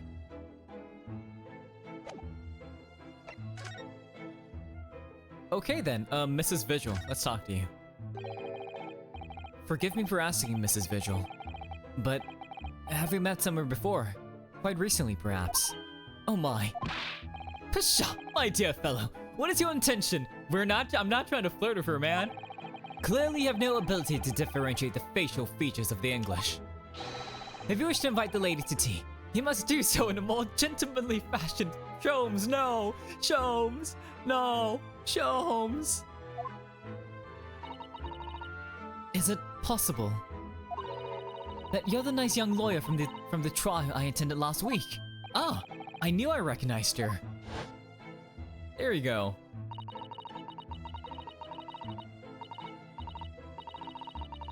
To have a man's fate in the palm of one's hand.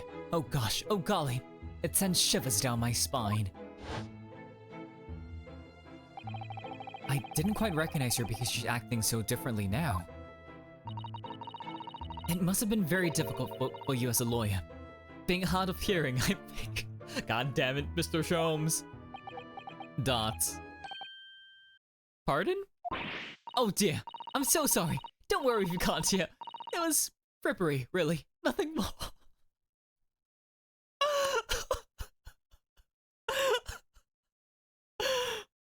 Oh my god.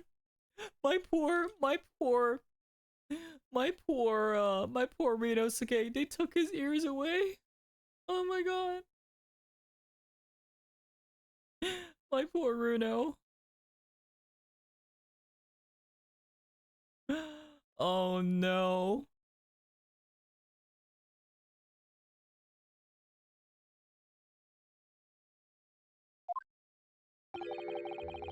Now look what you started, Mr. Sholmes. Thank you very much.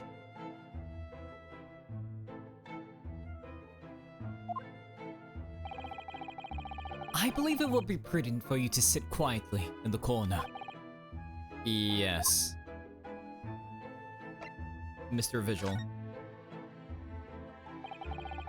Tell us about your husband, madam. Mr. Vigil, my daily, is 40 years of age. I have a photograph here. Oh, look at him. An entirely unremarkable gentleman. By appearance, at least. How long have you been married? Oh, Jura 2. Yeah, exactly. It will be 15 years this year. Oh, dang. We have a cordial relationship, and my husband's income is more than adequate, so we live quite comfortably. As it would appear, I need only look at you to know these things. Oh gosh. Sholmes, your dress is the latest style, your head clearly regularly groomed, and your eyes are animated. In short, you have no inkling as to why your husband might have disappeared, correct? That's right. He's a kind man with a strong sense of loyalty, and he rather dotes on me. Which would point to the possibility that he has become embroiled in some incident or other. Oh, that is exactly what I fear must have happened. Mr. Sholmes, I'm quite beside myself. My husband's employment is somewhat unusual, you see. Oh? What if he's incurred some miscreant's ill will? What's exactly is your husband's line of work? He's a warder at the prison. Oh, a guard. That is somewhat unusual.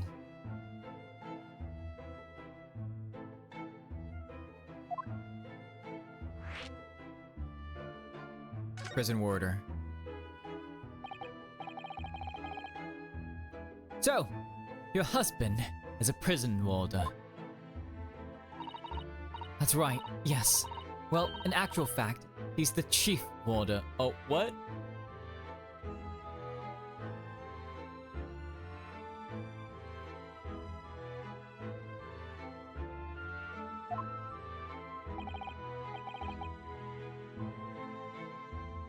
Indeed, I see. Well, Chief Prison Warder certainly qualifies as something of a specialist occupation. Yes, it does indeed. My poor husband must prepare those dreadful punishments and see that they're carried out.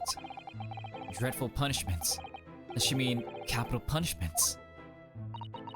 And at such times, he must occasionally spend a night or two in the prison dormitory, for that extra responsibility. He is remunerated more handsomely than the other warders. Of course, we make no mention of my husband's work to the neighbors. Yes, I believe your prudence is justified.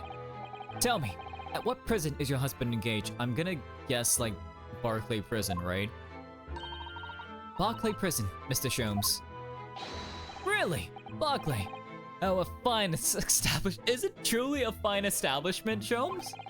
If I'm not mistaken, there's a large cemetery just behind it. Yeah, Lowgate Cemetery. Yes, that's correct. Lowgate Cemetery. No! Lowgate Cemetery. The place we were discussing in court. Wait, so was he the chief warder? Back then too? That's unbelievable.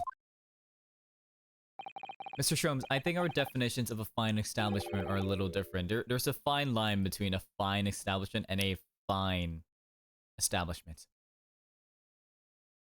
Unbelievable, my dear fellow, and yet undeniable. Sorry, Mr. Sholmes.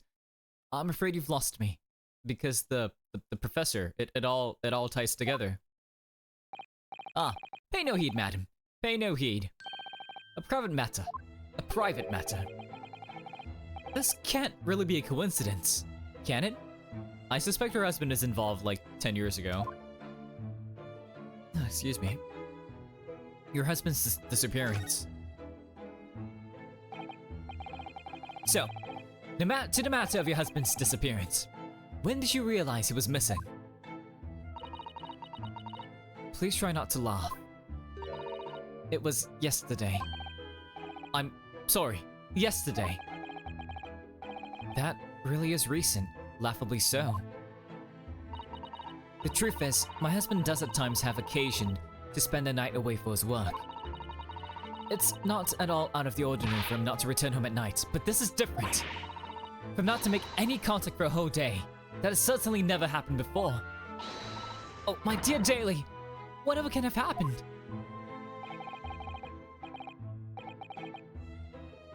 My dear Mrs. Vigil, please, calm yourself. Now then, have you contacted the police? Why, naturally, but sadly. They refused to listen to my pleas as my husband has only been missing for 1 day. I was asked to wait patiently at home. In truth, Mrs. Vigil, I concur with the police. However, let us not be hasty. You want the paycheck. I'm sure you do. I see no reason why we should not engage my deductive powers to track your husband down anyway. Oh, thank you, Mr. Sholmes. And furthermore, let me assure you, a chance to solve the greatest problem known to man for another month has no bearing on my decision. Of course it's not. I seek only to put a sweet smile on another Londoner's face. That's really all there is to it. You have my eternal gratitude. I shall pay any sum you care to mention. You seek only to put the sweets. You seek only to put the sweets rent in your landlady's purse. That's all there is to it.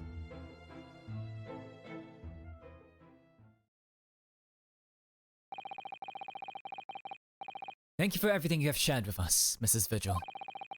I believe I have all the information I need to begin my investigation. Oh, please report to me soon with good news, sir. Fear not, madam. In a day or two, I shall be contacting you with a heartening report, I'm quite sure. So soon? Oh, how splendid, Mr. Sholmes. Good news should be delivered early, I always say. If you would be so kind as to leave the photograph of your husband in my possession. The photograph of Mr. Vigil has been entered into the court. There we go. He appears to have no particularly distinct facial features. He has curly hair though, right? Thank you. Now, allow me to show you the door.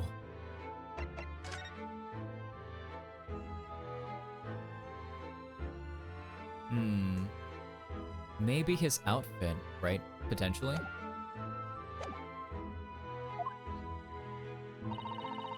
I can't thank you enough, Mr. Sholmes. You've been simply marvelous. Okay, bye, ma'am. You know, I think it every time, Hurley. But how do you come out with such nonsense? Good news in a day or two. Are you sure? I can't be sure, of course. But then, I didn't swear on it. Ah, that was a lie. I merely give the good woman some hope. I hope to be able to give her good news, one might say. After all, the rent must be paid by the end of the day tomorrow. Ah. If by that time I've successfully located Mr. Vigil, we shall be mutually relieved. Wouldn't you agree, Mr. Naruhodo? I'm sure, good sir. Don't look at me with those pleading eyes. Well, my dear fellow, did you hear the details of the case? Yes. My hearing is surprisingly good, actually. Excellent! Now, what did you make of it? Well...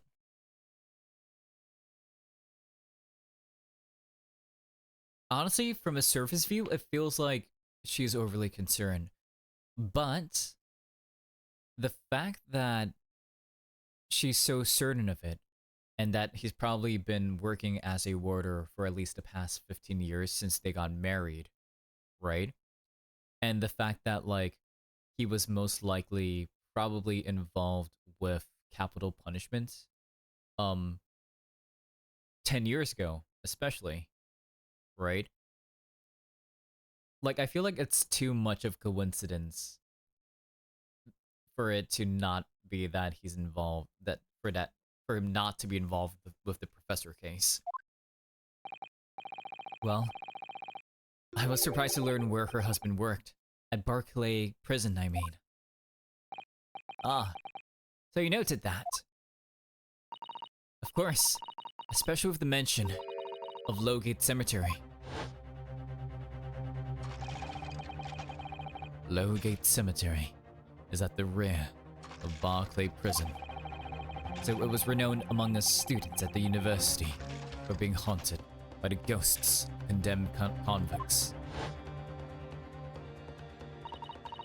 Barclay Prison is where that notorious man was incarcerated. The professor.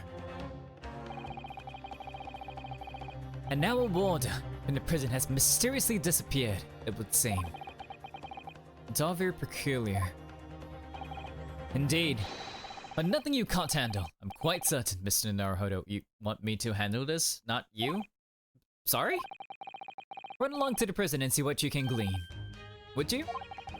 It's the prison governor you want. No doubt the man is equally worried. But aren't you going to go yourself? Surely you needn't ask. I can't possibly be seen out with this hair. I'm sure you're gonna figure out how to turn it back. Dots. Dots. But didn't you go to Lime Street with that hair? That was a quite different matter. So I leave it in your capable hands. Now, if you'll excuse me, I'm rather busy.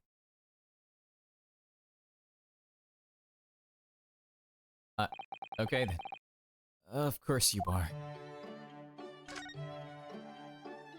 Is he like... he's not there. Where's Iris? Iris! Iris! Well, I guess we're going to the prison.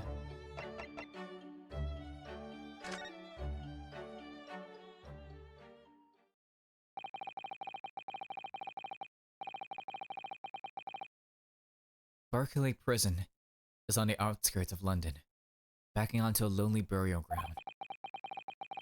Its four high outer walls loomed quietly before us in the fog. Having requested a meeting, we were shown to the governor's office in the watchtower. Oh! That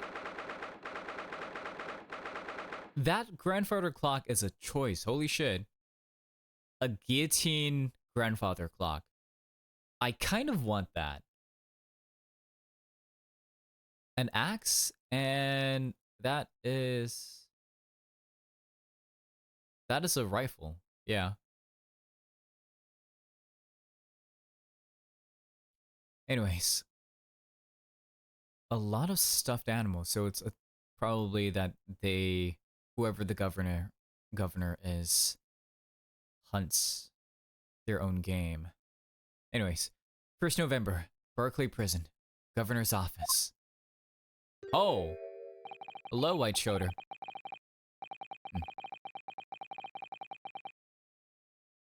He's Scottish? I can't. Like, this place is full of hardened criminals. I can't remember the last time a civilian was doing here. I cannot do a Scottish accent. I will just try to pronounce the things.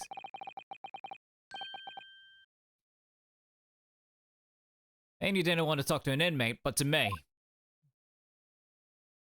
Yo, what the? Bruh.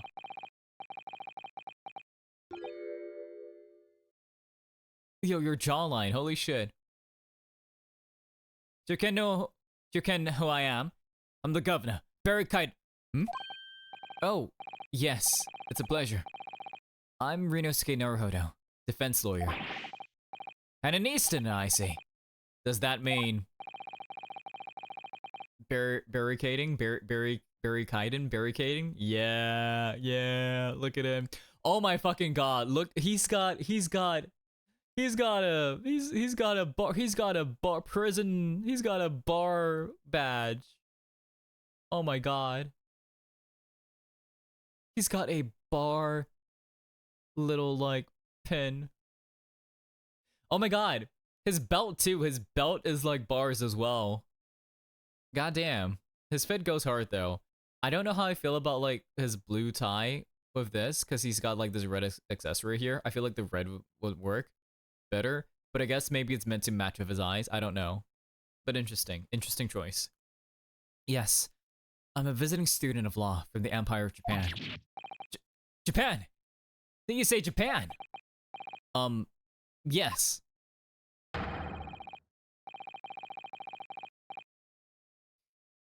Well, there's no any of your kind in here, laddie.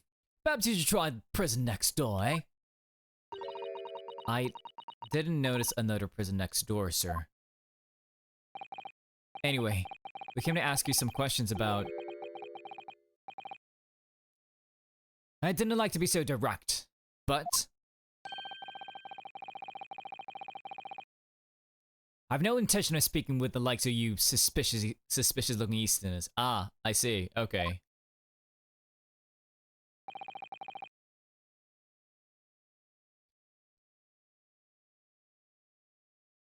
Now get out of my hair. So as soon as he finds out that we're from Japan, he reacts like this. That truly means he knows who the professor is. I think it's because of the professor case. You think so too? 10 years ago, Genshin Asogi, also known as the Professor, was incarcerated at this prison.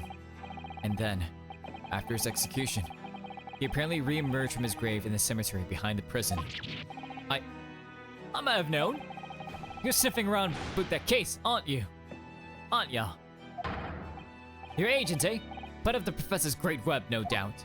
No, not at all. We're just... Get going with ya, before I punch you in light, dude. We're going. Clearly the ghost of that killer still haunts this place.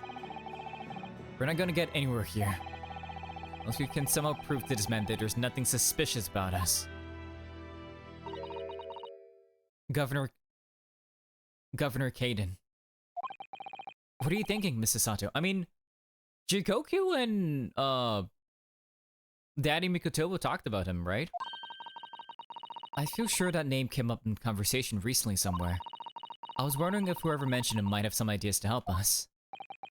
I'm gonna think of it. I have the same feeling. Well, we gotta go back to the hotel. Daddy Mikotoba! Look at you, reading the morning paper, I assume. That's Professor Mikotoba over there. Hello, you two. I was just taking a moment to catch up on the world now that I'm unpacked. But where's Judge Jigoku? Yes, he's not the relaxing sort. He's taking himself off to pay his respects to all the legal bigwigs. Having only just arrived in the country today, goodness, he's full of energy. Professor, you mentioned something before, but how do you know the prison governor at Barclay Prison? Oh, Governor Caden, you mean? That's the same man. Father, we must speak with the governor. But he refused to talk to us. He said we were suspicious Easterners. Well, I'm sure if I accompanied you, it would be a very different story. Oh, would you? That would be wonderful. If you have time now, I'm sure he doesn't, right? Sadly, as you can see. I'm very busy at the moment. I'm busy drinking coffee on a comfortable seat. Now. I've rather a lot to prepare for tomorrow, you know. Oh, sorry. I didn't say that out loud, did I? You Mikotobas are alarmingly good at reading people's thoughts. Or could it be that you Naruhodos are alarmingly bad at hiding your thoughts? God, that's a damn. That burns Sasato, goddamn. Let's not fall out now. I have an idea. Dots.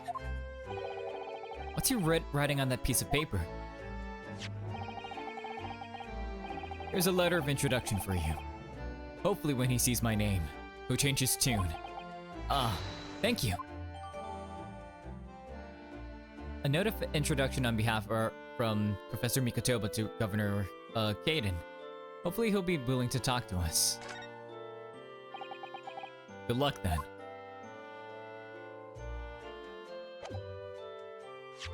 I want to see what this note says. What does it say? Professor Mikotoba has wonderful handwriting, doesn't he? This dark-suited man is not in the least bit untrustworthy. Is it just me, or does that make me sound extremely untrustworthy? I do wish he at least called you a nice young man. I'm really not sure that would help. Oh, wait, hello. A clue. This is the ticket, isn't it? Oh, it seems this is some sort of steamship ticket. The SS Groose, first class cabin, 001. Yokohama departure, 11th September. London arrival, 1st November. That's the boat that Professor Mikotoba and Judge Jigoku came on from Japan, isn't it? Yes. I think it called at Dunkirk on the north coast of France for a night before finally arriving in Dover. To think it's been almost a year since we arrived in Dover on the SS Buria. It seems a shame to not to keep your ticket as a memento of your trip, don't you think? Yes, I agree. I have mine safely in my diary, and I keep mine in my wallet, so I have it with me at all times. Oh, well, how strange. Where could I have gone? Rinosuke, no! Are you like this on purpose, Mr. Naruhodo? She's really like, why are you like this? Did I imagine it, or was that comment accompanied by a little sigh? The details of the letter of introduction have been updated in the court record. Interesting. Interesting. Well, hopefully, Barry Caden would, now be willing to speak with us. Hi, good sir. I brought a letter of introduction for you.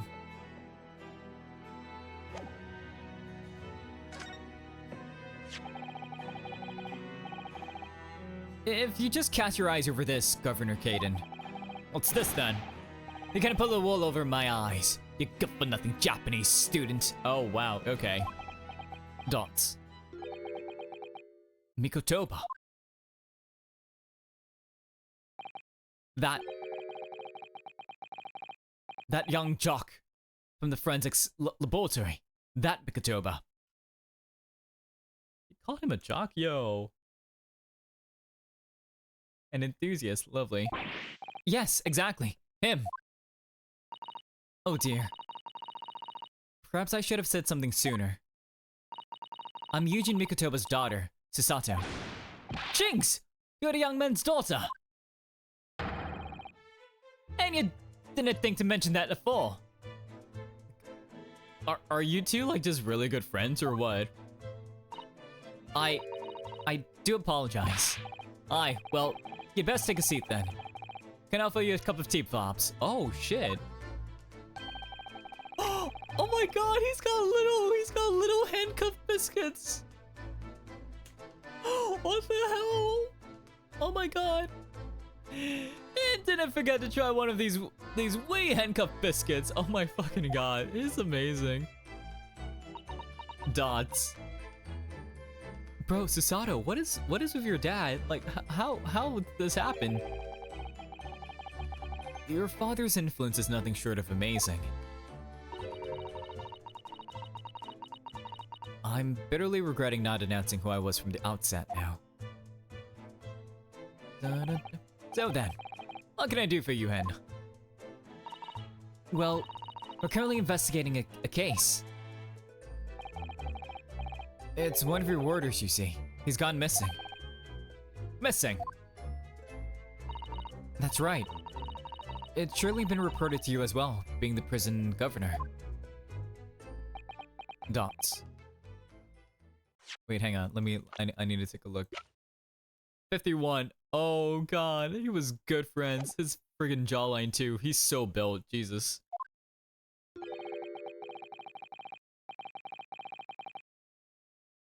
I haven't heard nothing of the sort. There's no missing persons in my prison.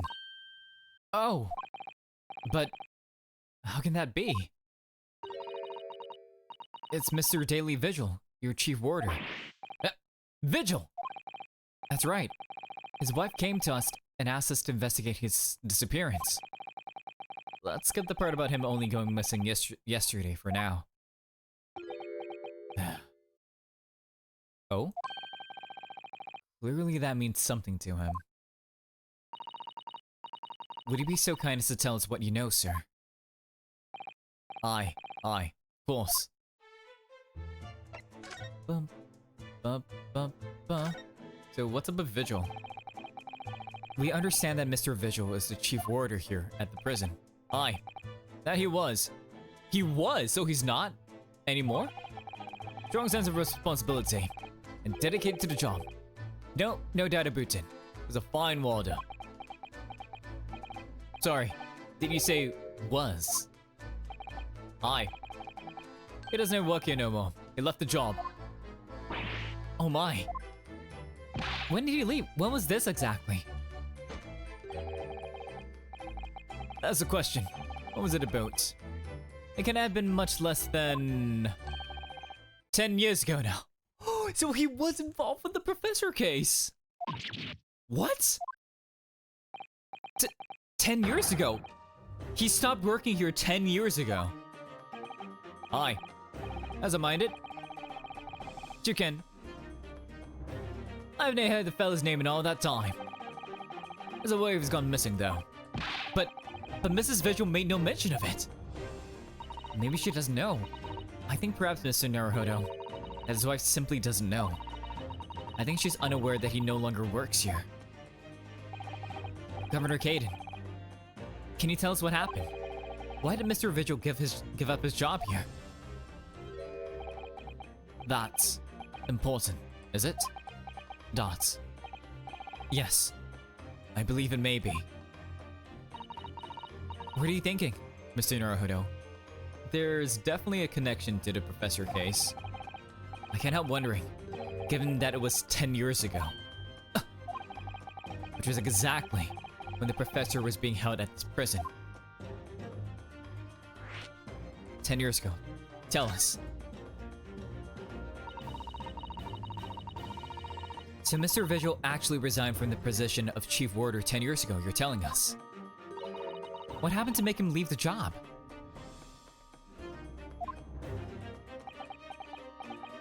Dots.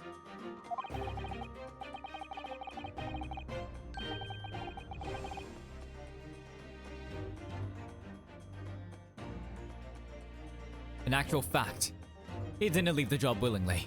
He had no choice in the matter.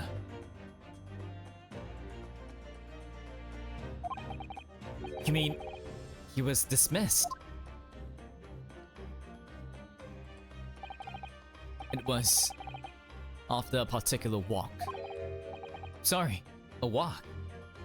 Like a walk through the prison to see like all the cells? Aye. That's a word for it here. A walk to the gallows. Oh. An execution.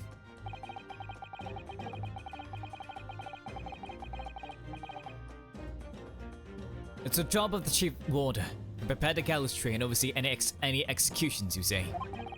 Only, Vigil did something unthinkable on that last walk he was manning.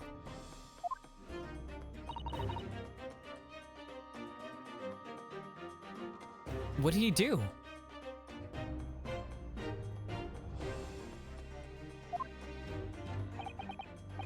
I'm sorry, but I cannot reveal that information.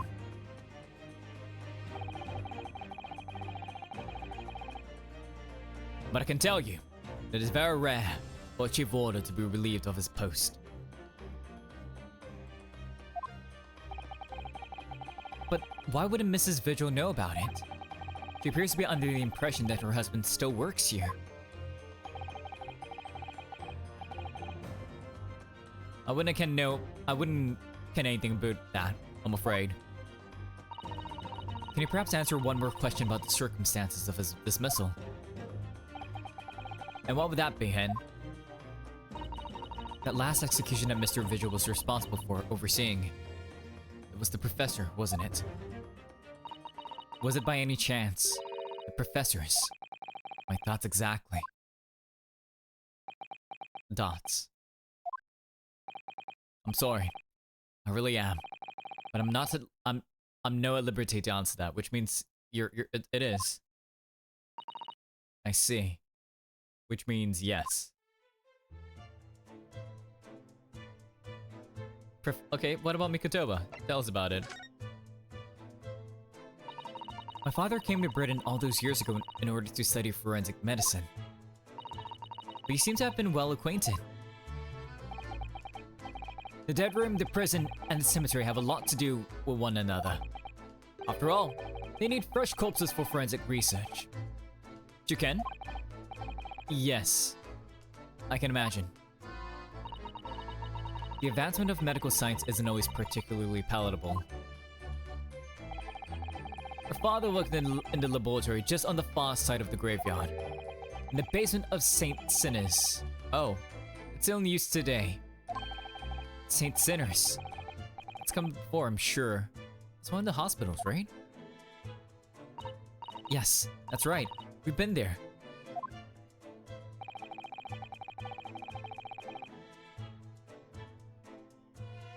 Mikotoba and I often used to ride in a carriage together and negotiate terms. For more fresh materials, I suppose. Aye. And we used to sit in here for hours and gab on about dissections and all sorts. Oof, it takes me back. Over a pot of tea and a plate of cup biscuits, of course. Nice. Love that. How charming. Dots. He was a good fella, your father. Reliable, and dead set on his work. But I'm afraid I'll never understand you Japanese. Because of Genshin Asogi, I suppose.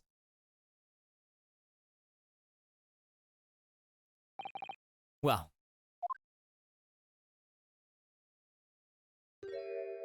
Oh? I cannot tell you anything else. Thank you so much for your time, Governor. Oh, one move before you go away, and... Oh? She got something for... Mikotoba? I'm sure I have it somewhere here. Here somewhere. Ah, found it. Here, take this as a wee souvenir of your visit to the prison. What is it? That's Vigil's dismissal notice. It's 10 years old now, of course. Oh my, are you sure? Aye. There's no trouble at all. It's not the original mine. Major's dismissal notice has been entered. Nice, lovely. Thank you very much, Governor Caden. Well, in return, do me a favor and never come back here. That case is closed. Alrighty then. Well, I think we ought to return to Baker Street for the time being. Yes, I agree. We need to report back to Mr. Sholmes with what we found out about Mr. Vigil. What will you tell Mrs. Vigil, I wonder? Let's take a look. Weeping, thank you so much for the water ASMR. Everyone, let's grab our little water jugs and a little glug glug. And thank you so much for the stretch. Ooh, that feels nice. The harsh reprimand incurred by Mr. Vigil 10 years ago that resulted in him losing his job as chief warder of Berkeley Prison.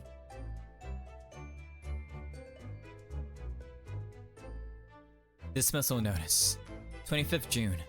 Chief Warder Daily Vigil is relieved of his post with immediate effect for having violated Clause 132 of Her Majesty's Code of Conduct for Prisons.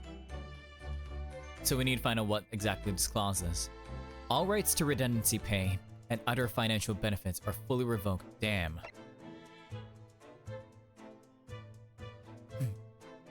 Reason for dismissal. Aiding and abetting the escape from this prison of convict.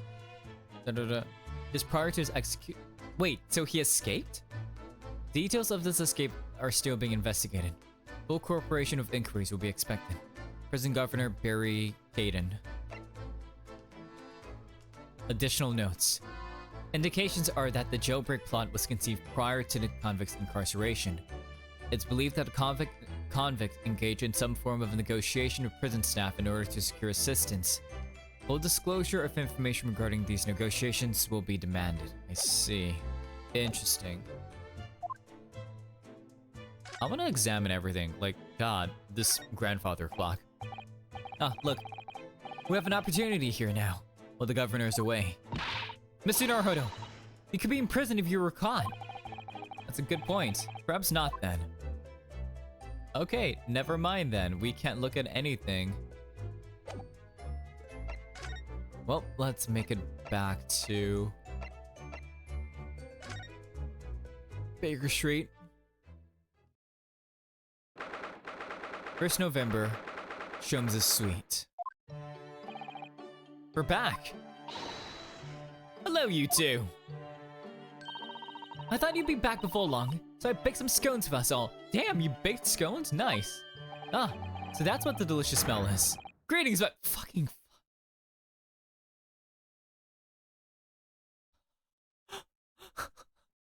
Oh my god. Oh my god, Sholmes, what have you done to yourself? What have you done? Sholmes! It's always something with this man. When is it ever nothing with this man? Greetings, my dear fellows. You've returned a good deal sooner than I was anticipating. Hello, Mr. Sholmes. Dot. Hello, Mr. Sholmes. Did you just notice it, Susanoo? Say nothing. Your thoughts are written all over your faces in any case. It turns out that it may have been advisable to test my hair color restoration tonic before application. Oh my. Pray, tell me, what of a warder friend? Have you garnered some new information?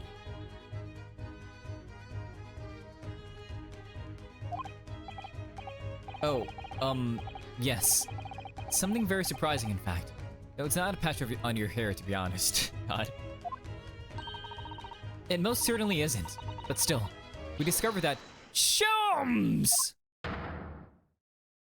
Oh. Drop everything, Sholmes. This one's more important. Gina. Oh. I can't Adam and Eve it. Oh shit. Wait, Gina, what's wrong? What happened?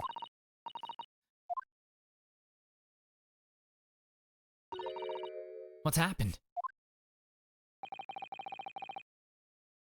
Clearly, a very grave matter indeed.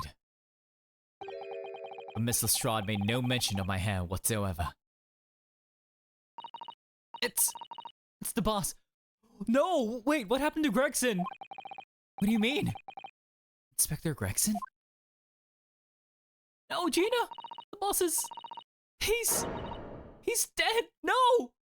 No, Gregson! Gregson! What? They just found his body! Shot with a pistol! What? But... Inspector Gregson! He was... murdered. No! Grexy! Grexy, no! Come in, my dear girl. Tell us the whole story.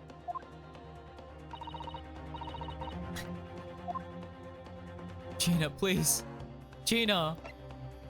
We need more serious shows, so not like this. Are you serious, Gina? Inspector Gregson was really shot.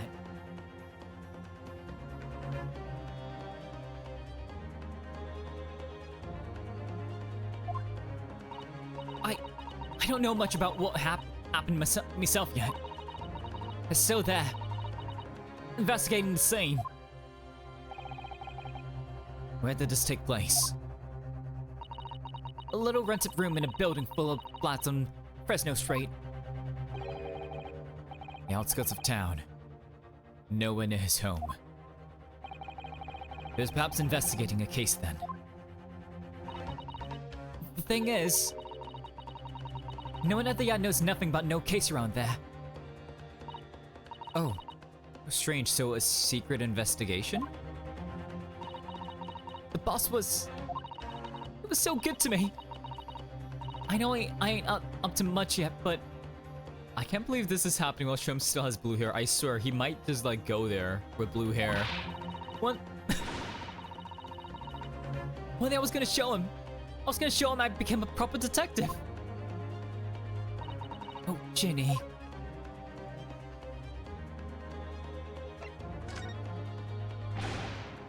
So who did this? Do you have any idea who the culprit is? They got him already. Who is it? Who did it? Who killed Gregson? Already? They've caught the shooter so soon. A witness reported something was going on. And the boys got straight down there and took care of him. Who? What awful person did this? Dot. I still can't believe it myself. Who is it? Gina?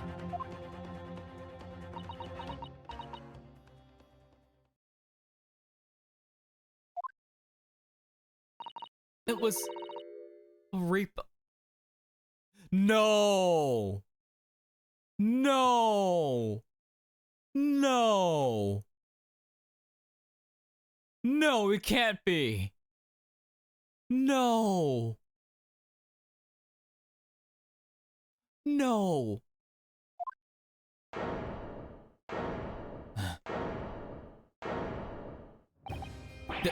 Wait a minute. You don't mean it's Lord Von Zeeks? The prosecutor becomes the prosecuted. My God. You don't mean they've arrested Lord Von Zeeks for it? That's right. That Reaper bloke's gone and shot the boss. No, Lord Von Zeeks.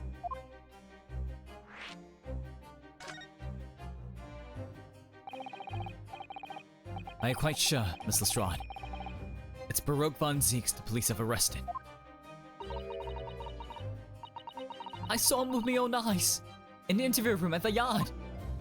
I don't believe it. There were witnesses, and they're all saying it was him.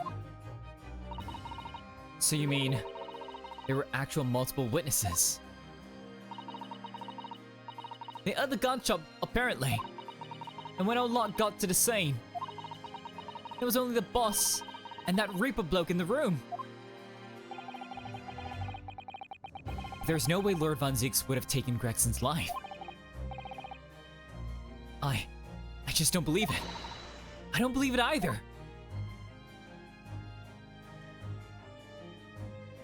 My god, Gina, no. Dots. Thank you for informing us, Miss Lestrade. This really is terrible news. I'm dreadfully sorry. What are you saying sorry for?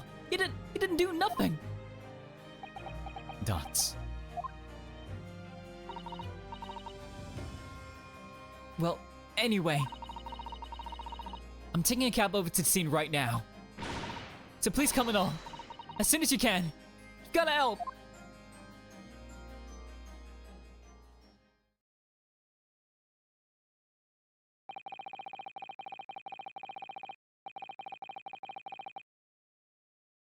It's a detective's lot to appear, wherever some sinister plot has unfolded. Little wonder we all look haggard. Sometimes, these things are almost too much for the nerves.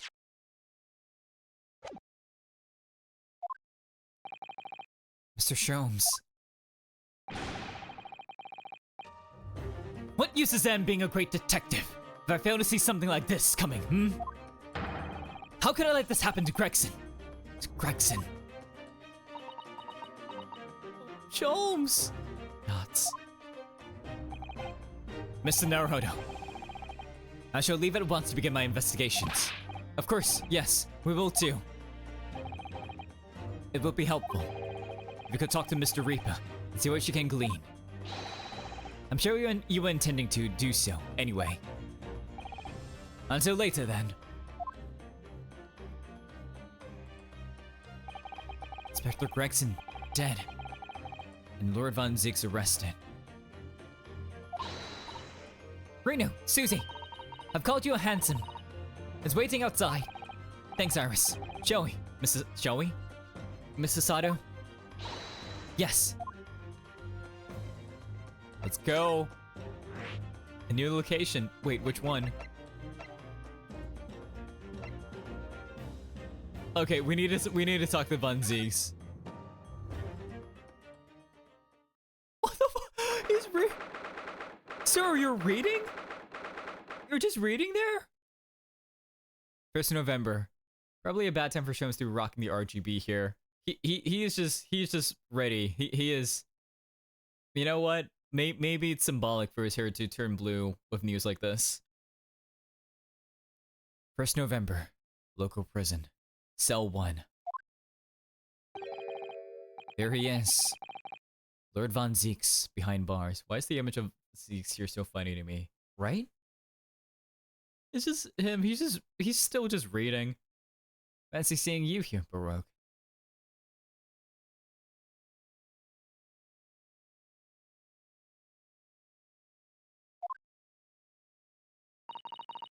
So it's true. He really was arrested.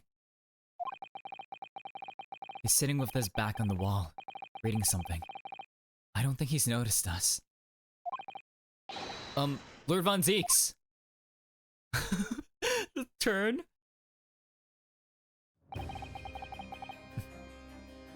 Oh my god, Eri!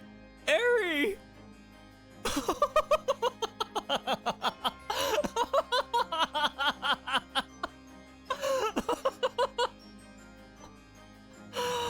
Oh, you beat him to it, you did! You beat him to it! Oh my god!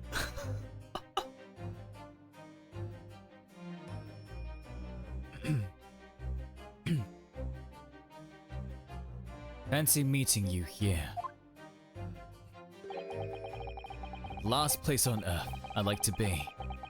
The last person on Earth I'd like to see. I couldn't very well not come. We heard what happened. That you, and Inspector Gregson was...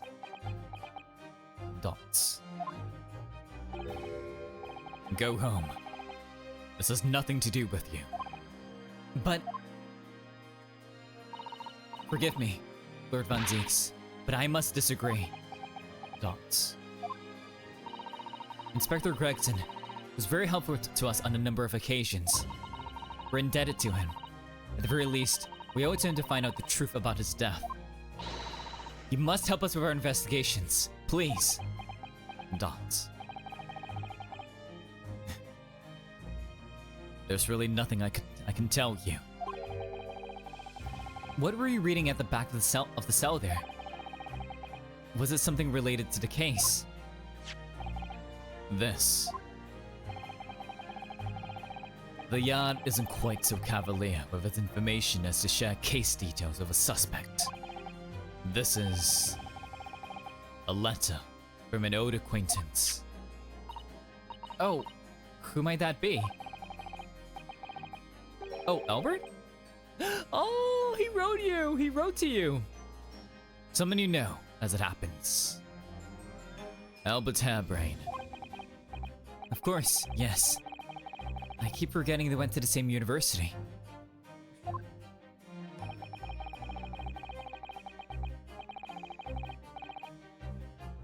And I would like to read my correspondence in peace. So let's get this over with, shall we? What is it you want to know? Strange. I mean, let's face it. Lord Von Zieks never minces his words. But they seem to have less bite than usual somehow. I'm gonna present to you all the things. Here, look at my armband. I think you know what this is. I think you know that this is worn by people in my country to show that they're defense lawyers, don't you?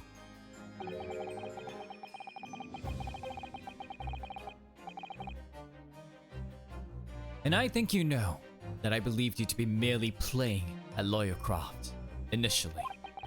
But it would seem your armband may actually imply some dormant talent after all. Lord Von Zieks, do you mean... Dots. Let's hope you wake up soon. Yes, I was clearly daydreaming. I almost thought I got a compliment there. Oh my god. What do you think about this newspaper article? Wait, we can present it to him! It's not for me. That's not why I was showing you it. I suppose. If it was a Black Hat League, you would have no hesitation. Oh. Oh, so you actually read the thing? Okay. None whatsoever. Sadly. My own hair could no more be described as black as a good red. Dots. Oh. What colored league should I have?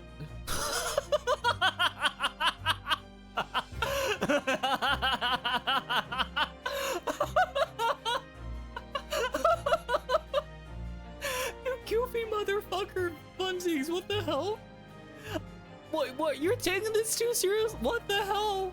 Oh my god. Holy shit. What colored league should I then join? Why is he so funny? Are you always this funny outside of court? Sir, what the hell? Purple? Maybe. People are troubled by the most unexpected problems at times. He is in prison. Oh my god. What do you know about this? What's that? It's just something I was hoping to ask your opinion about, that's all.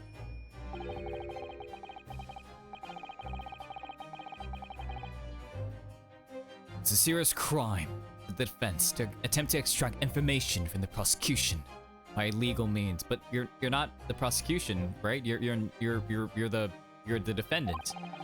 All right, I get the message, but I don't see what's illegal about me asking.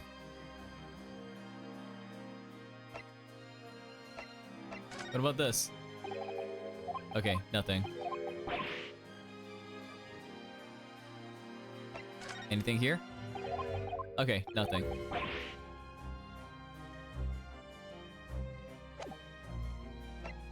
Alright, talk to me. What happened?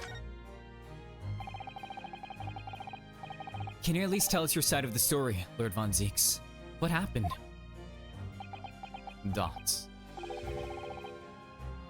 How much do you already know? We know that the inspector was shot dead in a small rented room on Fresno Street, and that you were found there by the police when they arrived on the scene and immediately arrested. We were told that there was nobody else in the room, and that some witnesses heard the gunshot. Then you're well informed. And there's really nothing I can add. What? The truth is, I don't know what happened myself. But the gunshot! Obviously you didn't fire the gun, did you?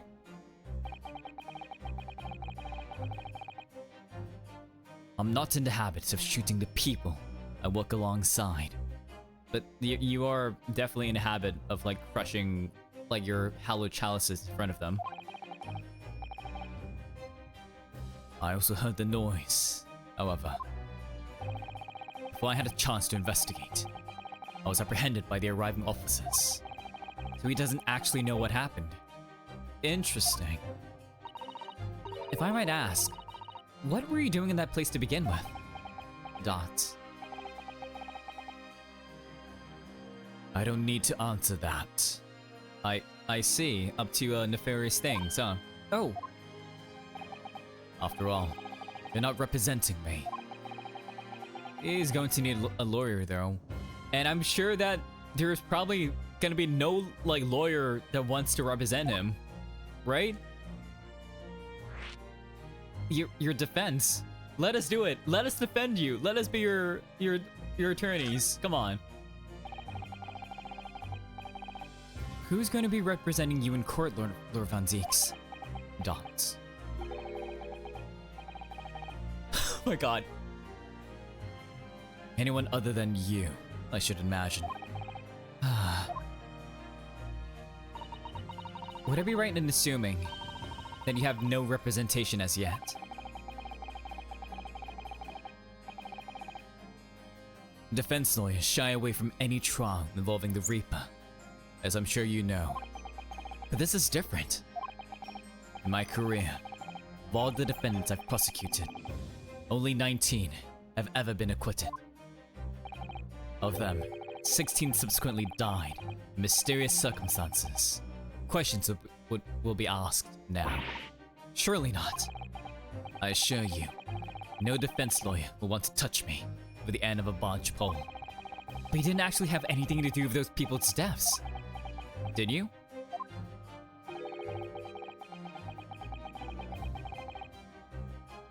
It's been 10 years now that I've been known as the Reaper of the Bailey. Believe me, nobody wants to know the true identity of this killer more than I. However, it seems things may come to a head before I have the chance to uncover the truth about that. What does he mean by that? Professor Herbrand's letter.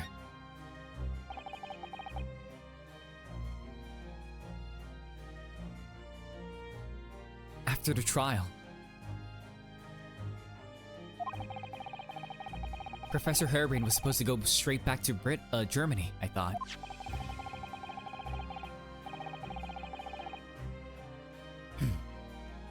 It's a letter to inform me of his safe arrival at home.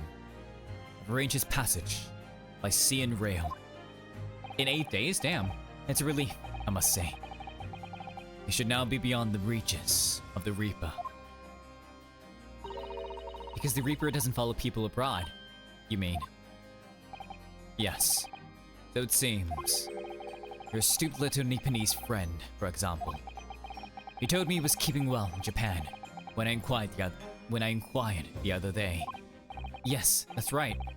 He's an author now, happily working in Tokyo. So Professor Herbrand is safely back in Germany now. Yes.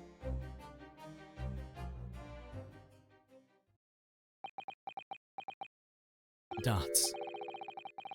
So, it appears our conversation has run dry.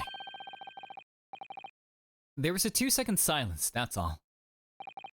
Well, in any event, if you'll excuse me now, I wouldn't like to detain you. I was wondering, Lord Van Zieks, if you'd like, We can defend you. We'll touch you. I mean, what? I'd be happy to advocate for you.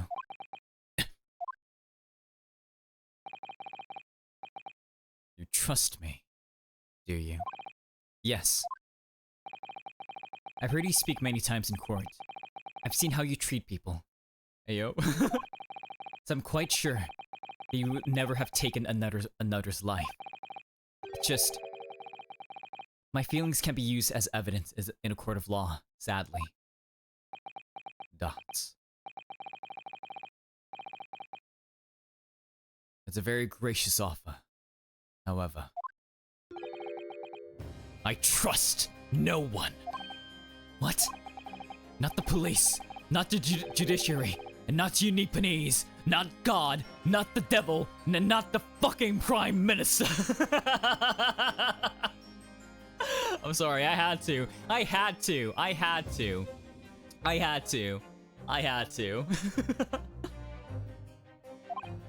But, please.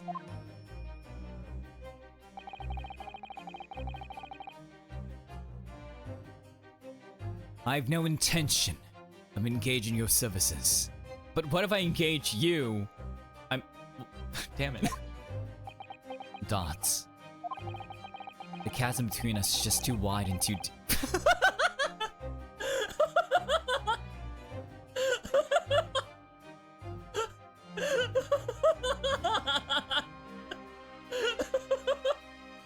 I'm sorry. My brain. What? Huh? Oh god. What? Bruno. Nah, that was just a regular thing. Yeah. Oh. I'd appreciate it if you don't visit again.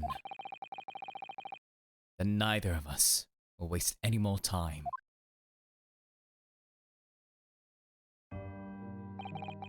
Perhaps we need to dig a little deep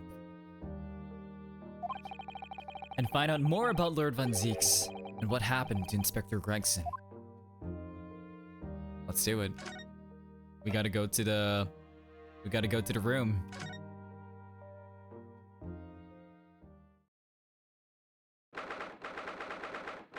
Damn, Scotland Yard. 1st November. Room on Fresno Street. Is that a wig?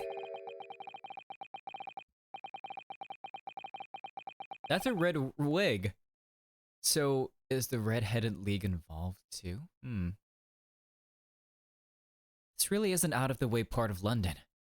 I doubt many people find their way down this back street. So this dust-ridden rented old room is where it happened then. So this is where poor Inspector Gregson lost his life. Yes. And the police are already hard at work investigating, it seems. Where's Gina? I don't see Mr. Sholmes anywhere, though. Perhaps his investigations have taken him elsewhere. Oi! What do you think you're doing there? Every one of them drawers has got to be taken right out so you can look underneath and all. All the spaces above the ceiling checked. And don't forget to look inside the chimney stack too. But you know, I don't think you have the authority to do anything, right? Blimey. Ain't you lot never gone over a house looking for dough when the owner's out of town? Gina's obviously got some unique investigative techniques she wants everyone to adopt. Aw, look at her. Oh, so you turned out at last. Mind you, I ain't been here long myself. Hello again, Gina. James has only just left. You're lucky you missed that. What did we miss?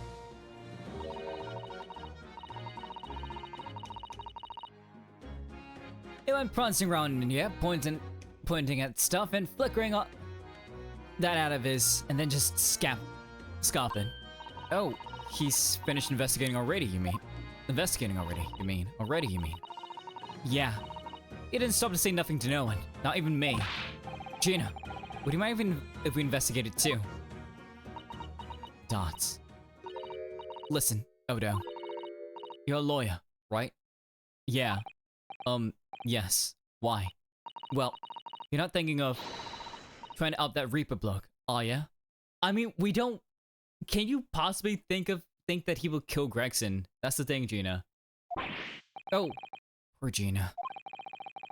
She's never going to forget, is she? That trial will haunt her forever. Gina, if you don't mind me saying, if Lord Von Zieks really is responsible for this crime, he will be duly and fairly judged in court. Dots. I suppose you're right. Yeah. Go on then, Odo. Get investigating. I want to know the truth about what really happened here. Thank you, Gina. Let's talk. Inspector Gregson. Let's see. Gina, what was Inspector Gregson doing here in the first place? That's what I want to know. It's what? Half a year since I got out of the clink. That's when I decided to give up me diving and become a detective instead. Oh yes. Mr. Shums twisted the inspector's arm to agree to take you on as an apprentice, didn't he? Something like that, I think. Anyway, the point is, I didn't really know much about the boss till then. But it turns out, he's a bit of a legend at the yard. Goodness, really? Let's say he managed to solve some really tricky case. Just like that. He did? Yep. And ever since then, he started going out on all sorts of investigations. But always on his own. No one else at the yard knows what of the cases he's working on are, apparently. That's not how it's supposed to work, is it? Like, does he just have that much leeway? So what was the legendary inspector doing in a dingy little room like this? I know he had a lot of respect for the Reaper and all. And look where that landed him. Respect for the Reaper? In what way? I heard him say as much. I take my hat off to that fella for his words. And how the general public feels, is it? Most people are terrified of the Reaper.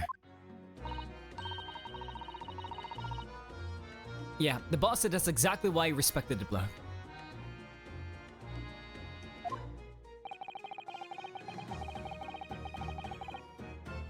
I didn't realize Gregson held the Reaper in such quite high regard. He said something else to me and all.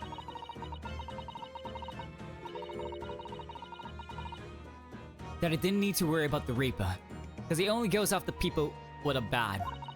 It did kind of set my mind at ease when he said that. Right. Wait, but does Gregson's death have anything to do with, like... Remember at the end of the last game, like, the Japanese Morse code? Like, Gregson's name was part of that, right? Is it part of that little conspiracy? What is this place, then? Does anyone live here?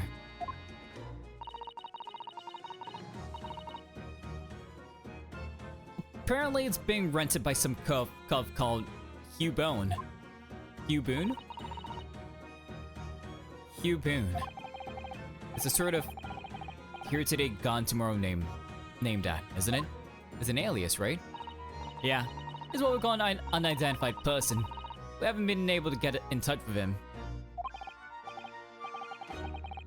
I see. Well, judging from appearances, I'd have to say this place hasn't been lived in for a long time, if ever. Right? All the lads from the yards piled down to get stuck into investigation.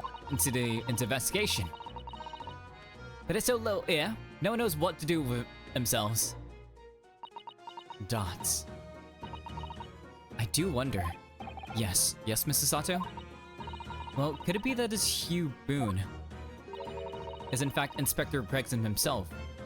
Maybe. What? How could that be? Well, if he was investigating on his own, it's quite possible that this was in fact some kind of secret office of his. I never even considered that. Actually, since there is like a big ass notice board right behind you. Nice work, Suze. We're actually following a line of inquiry like that ourselves. You are? If you look around the room, you'll see. has a few things that hint at it. We should really investigate this place in detail. Hey, what about the incident? I see that's where the poor inspector was found. Over there. Yeah, that's right. They said it was a single bullet and apparently the bullet went right through him and stuck the candle tree on the wall. Oh yes, it's blown one of the candles apart completely. And the gun uses down the floor. There's a Reapers in it. No denying that. What? Really? How do you know that? Take it easy. I don't know what to do with myself when you stab me with them big wide eyes. How long you saying what I heard? I don't know much about guns myself. But there's some big lawman or whatever who said so. Why are you asking him? A bigwig lawman, is it? Lord Strongheart? Anyway, Fresno Street runs along under that window there. There was some street sellers just outside who heard the gunshot. Oh, but I don't recall seeing anybody outside. They might have left. Yeah, they've all been taken down in the yard for questioning. That's why. We're talking about the yard's legendary inspector here, after all. They'll be getting a grilling. Do you think we might be able to speak with those street sellers ourselves? I doubt it. The lads at the yard would just want to know what you're snooping for, and be up for a grilling and all. So we can't interview the witnesses then. Shame.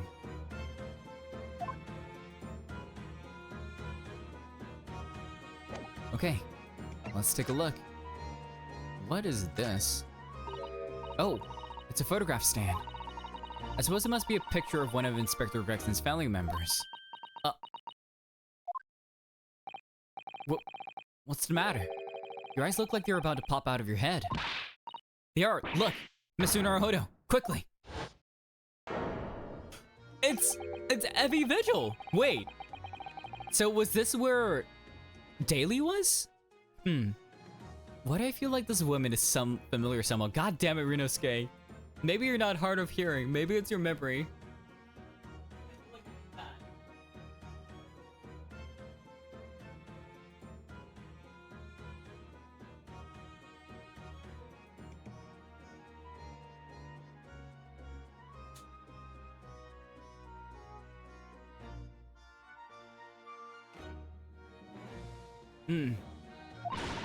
Of course she's familiar. We met her only this morning. Ah, it's Mrs. Vigil.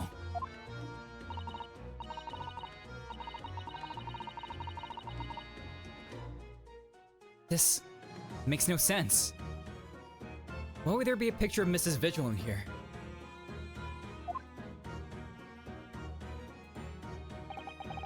To be frank, I don't think I've ever been more stumped. I'm sorry to say, I have no idea either. Framed photograph has been entered into the court record. Lovely. Let's take a look at it.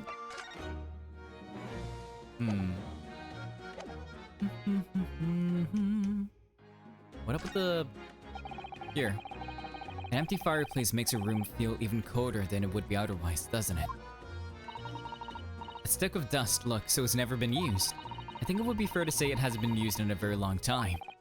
In other words, whoever lived in this room must have been extremely hardy in cold weather. Or nobody lived here at all, and merely visited when the occasion arose. I wouldn't like to say which is more likely. No, that's right. It's one or the other. Can we take a look at this? This looks like some sort of notice board or something. And it's absolutely covered in scraps of paper. Ah! Mr. Naruhodo, look! This, you mean, is an autopsy report, isn't it? And these are case notes here. And these are prison inmates. Yes. In fact, they're all the sort of documents that only a detective could normally acquire.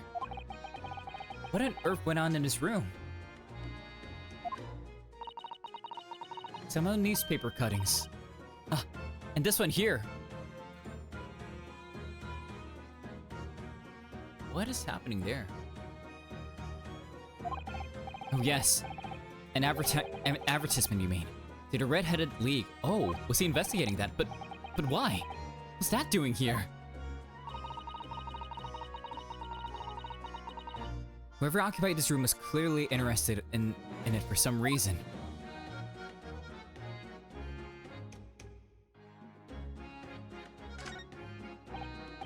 Excuse me.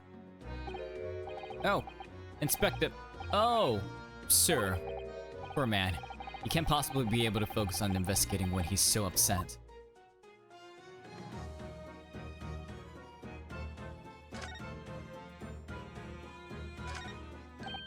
Oh, what's this? It would appear to be a little model policeman. It's rather charming, isn't it? In a way.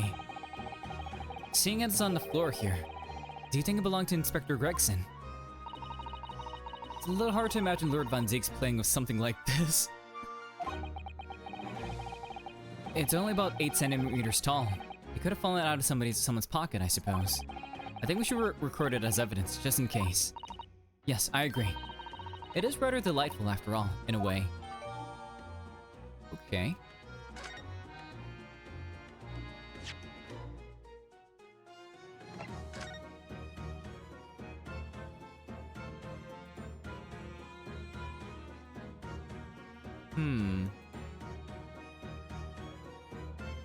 Yeah, this is hand-carved. Look at that. The helmet of the charming police officer seems to be a little worse for wear. I'm not convinced about the charming part, but yes, you're right. The head part looks like it's been fairly heavily manhandled. Almost as if someone has enjoyed twisting it around and around for fun. Dots. They tried twisting it around and around too, for fun. Rinosuke, what is wrong with you? Oh! Oh! Ah! What's that? It appears to be some sort of key. Good job, Rinosuke. Holy shit. Okay, love that. But it's tiny though.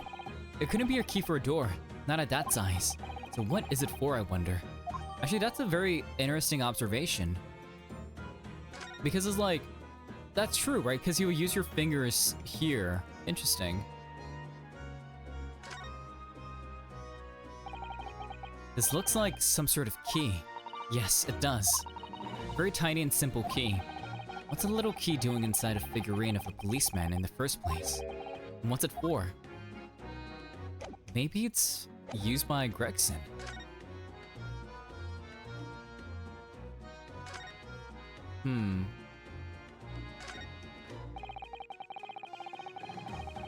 Somebody very haphazardly nailed those boards over the broken glass, haven't they?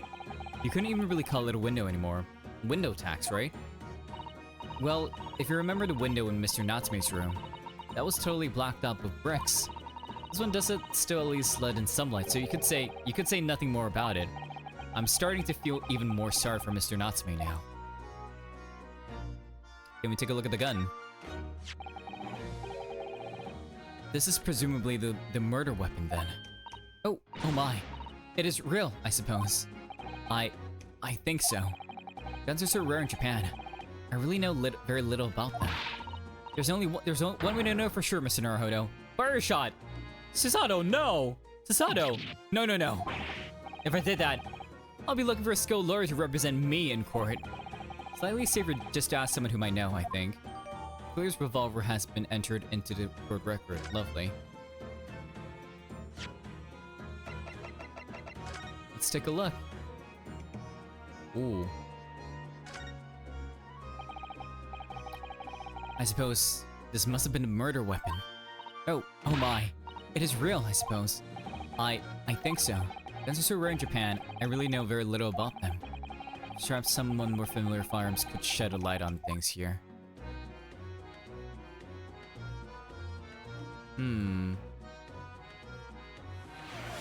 Weeping, thank you so much for the water ASMR. Everyone, let's grab our little water jugs and do a little glug glug. Oh my gosh, and thank you so much for the stretch. Oh gosh.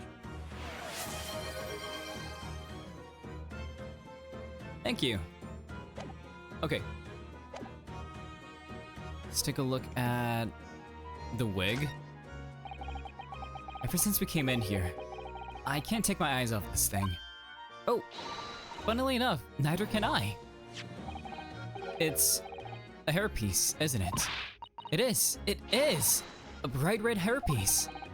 And I suppose the fact that it's right there next to where the body was found means we have to accept that Inspector Gregson wore wigs, does it? Or maybe he was investigating the red-haired league. And in such a flame-colored red too. Yes, it's a color we've come across very recently somewhere, isn't it? Exactly. This is a vital clue, I'm sure of it. I'm trying to imagine Gregson in this wig. Let's look at the body outline. So I suppose this is where the victim, that's right, the rope is laid around the body to show exactly how it was found. Where Inspector Gregson himself has already been taken away. It would probably be under Dr. Sif's scalpel by now, not for what happened last week. From the shape of the rope, it would appear that the inspector was curled up in a ball. He was shot in the stomach. Dots. Are you feeling alright, Mr. Naruhodo? You look like you've just seen a ghost. I know it's just a rope, but, well, it conjures up quite a terrifying image. That's all. Especially with that blood stain next to it. Oh, I do understand. In some ways, what we picture in our minds can be even worse than reality. Sada-san is so strong though. She's taking this far better than I am. Okay, let's take a look at the wig. Yo, it comes with its own... Damn. Interesting. I've always wondered what the underside of a hairpiece looks like. That doesn't really surprise me at all, Mr. Naruhodo. You always want to see what lies beneath, don't you? I'm not sure that's quite how I put it. You must have to use lots of bird lime to keep it in place on your head. So it doesn't get blown off in a gust of wind, I mean. That might be a little inconvenient when you wanted to take it off again, don't you think?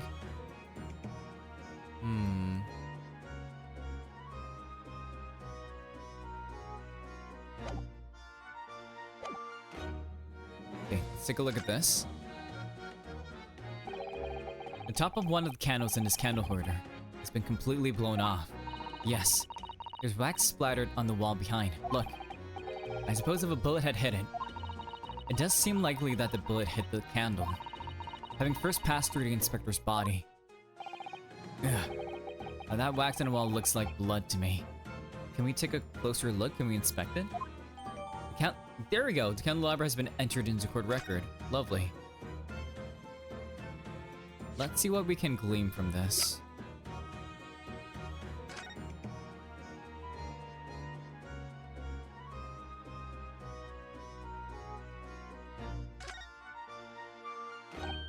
Ah, there's some black marks here, look. Yeah, like could it have been actually like close up because the gunpowder? Yes, they look like some sort of scorch marks. Or like the muzzle flare, right? So perhaps the bullet struck the candle here, do you think? It's only this one candle that's been cracked in half, it seems. Yes, I think you might be right. Firearms are rarely used by criminals in Japan, so I'm afraid I'm not particularly knowledgeable about... What if it's not that the bullet passed through Gregson and then hit the candle? What if like it was set up like a rope setup, like the gun was like at the candle itself, and then because it was so close to it, there was like they were so close to it, like the gunpowder or potentially like the muzzle flare from the gun itself hit this and then struck Gregson. Because by itself, it's probably not gonna make this, right? Like with the terminal, like with velocity and stuff, it will just like break it, right? The scorch mark means that there was at least like, it was close enough to be affected by the muzzle flare, or it's close enough to be affected by the gunpowder. So,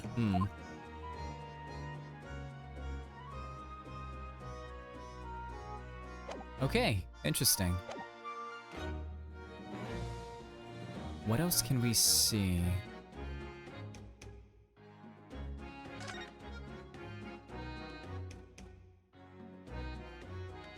I guess we talked to the other cops, right?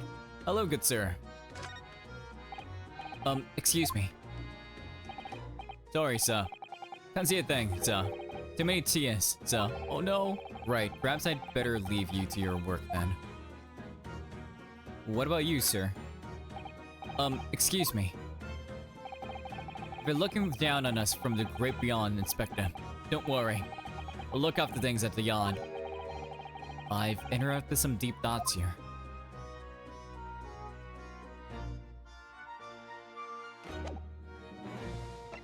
Okay, let's present some things. What do you make of this? What do you make of this, Gina? Gina, what do you make of this? What is that? Evidence? Look something out about what happened, have ya? Oh, no, not exactly. I ain't been long enough in the job to get all this deducting stuff in deducting business yet. But so I'm gonna get the president what did this to the boss.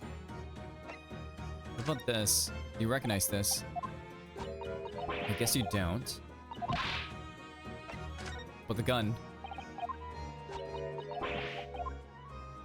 Who would be an expert on the gun that we know of?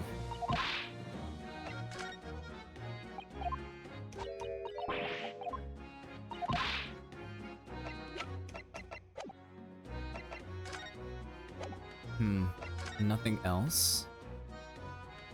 Let's see.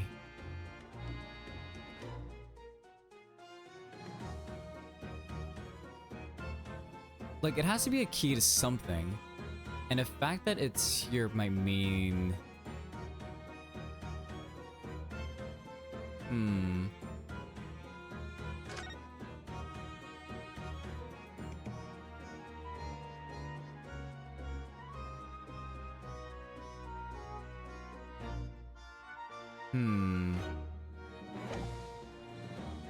Wait, let's take a look and see.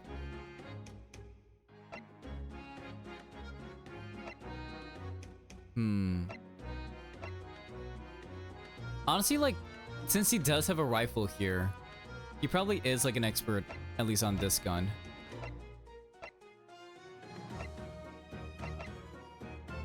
Okay, let's go to the Lord Chief Justice's office, because he did say, like, Gina did say, like, a big legal bigwig, right?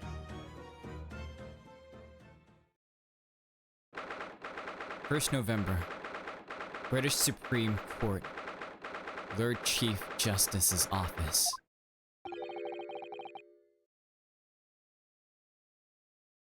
You've made good time. I took an express train back to London. I assume this is, Kazuma.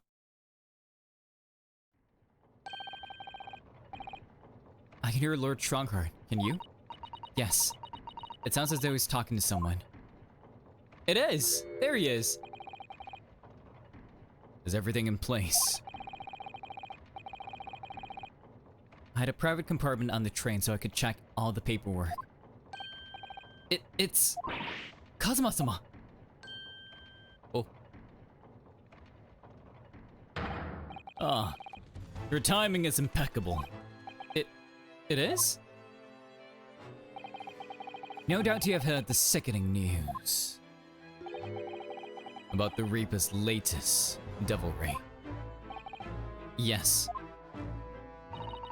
I'm sure you don't believe it, of course, though, Lord Stronghart. That Lord Von Zeeks could have done such a thing to Inspector Gregson. Dots.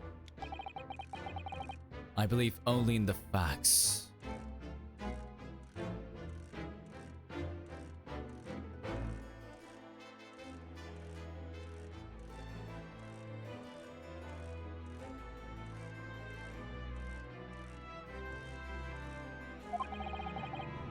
And the facts in this case point to one thing.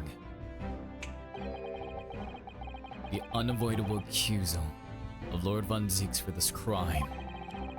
We must bring charges against the Reaper for taking the life of our legendary detective. Oh no, surely not. It's a truly regrettable situation. Tomorrow, the Forensic Science Symposium finally begins. At the very least, though, We can show the world our justice system's swift and equitable processes. So does that mean the trial is tomorrow? Precisely. Oh, in fact, this is a fine opportunity for introductions. Kazuma. Kazuma. Dot. Ah, but of course, you're already acquainted, aren't you? Mr. Asogi here will be present at tomorrow's proceeding. Is he gonna be the prosecution? Leading the prosecution. Wait, what? Kazuma? As I'm sure you're aware, he's a very capable practitioner of law. Kazuma-sama, prosecutor.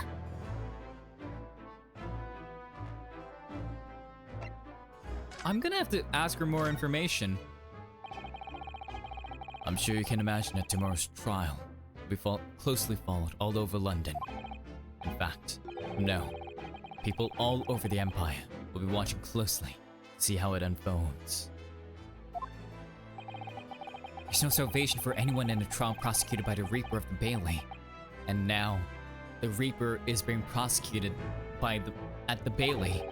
The Reaper himself must stand in the dock. Quite so. The public want answers about the Reaper. Answers about how and why those who escaped conviction subsequently died mysterious deaths. But Lord Von Zieks firmly denies any involvement in such matters. And there have been thorough investigations that have proven him to be innocent. That's certainly true. But has been, at least, until now. No. Tomorrow's trial will mark the start of a new chapter in our country's great judicial history. Okay. Prosecutor Asogi, damn. So, Kazuma will be prosecuting tomorrow. That's right. But he's a defense lawyer, Lord Strongheart.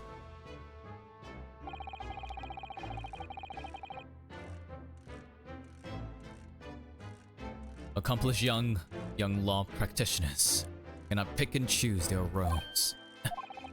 And imagine what it will mean for the prosecution to know the strategies commonly employed by the defense. A devastating combination, wouldn't you agree? But a great question is answered: who prosecutes the prosecutor? The Nipponese, apparently. Absolutely. I've no doubt at all that Kazuma will be razor sharp as a prosecutor. But why Kazuma-sama? There are surely many other highly skilled prosecutors in Great Britain. It was a personal request. I asked to be assigned to the trial. What? Why? You asked for this, but why? It'll all be clear tomorrow. I'm guessing you intend to stand for the defense, don't you? Yeah, but he's not agreeing to it. Although, the Reaper appears to be turning down all offers of representation. Dots. I'm surprised such a personal request would have been upheld. It seems unprecedented. Quite exceptional, in fact. You're quite right, Miss Mikotoba. Tomorrow's trial will be unprecedented and exceptional in every way. After all, the accused is one of Britain's greatest prosecutors, the pride of the Empire. It would be unwise to give the public a reason to perceive it as the judiciary closing ranks, So that's why you're happy to let a foreigner handle the prosecution. But Ryunosuke, let's see how your skills have been honed. After practicing law in this land for so many months. Kazuma, I don't understand why you're being so hostile to me now. This isn't going to end well, my friend. The killer's gun. Oh yes, we noticed that there was a gun at the scene of Inspector Gregson's death. Do you know if it belongs to Lord Von Zieks? That would be a question for the lead detective investigating the scene. Well, the thing is, none of them are very, talkative. She wasn't sure, so she told me I should ask somebody higher up who might know.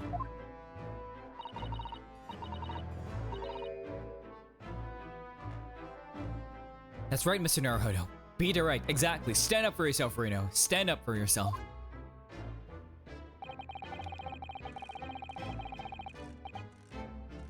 It's certainly a motto that's issued to all personnel involved in law enforcement, yes.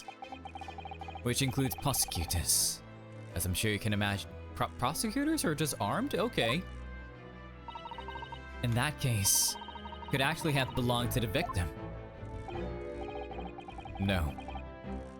Gregson had his own gun on his person. What about Lord Von Zeeks?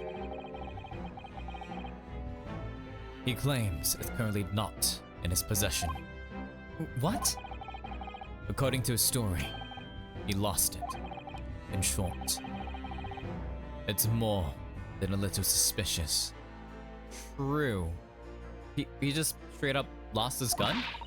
But just because the gun in question is the same type as the defendant's, there's no proof that it's actually his. No, of course not. But there aren't any, like, markings, right? There aren't any serial numbers or anything that I can see. Right?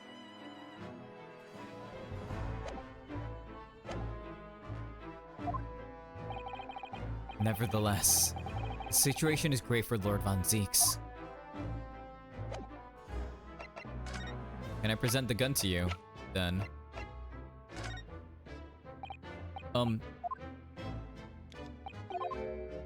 Okay.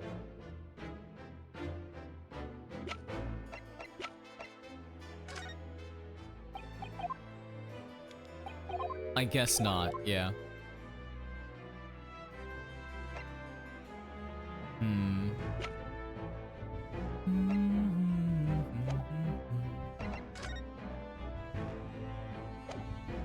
Can we talk to...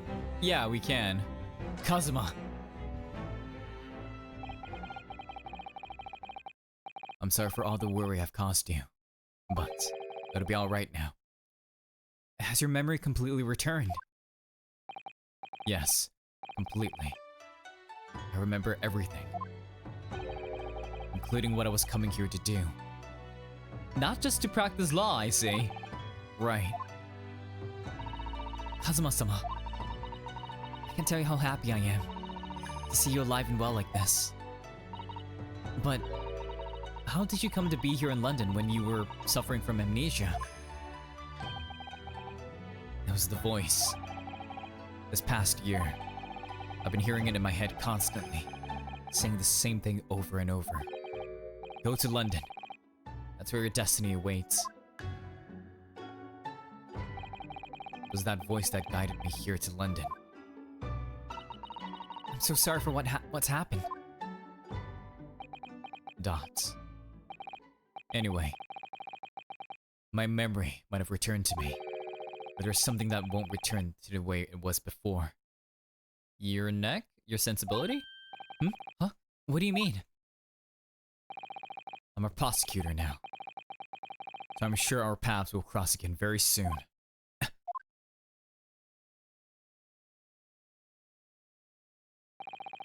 It doesn't look like we're gonna glean much more here. Well, thank you very much, with strong heart. Remember, tomorrow's trial will go down in our empire's history. There's much you can learn from the public gallery. We're defending him.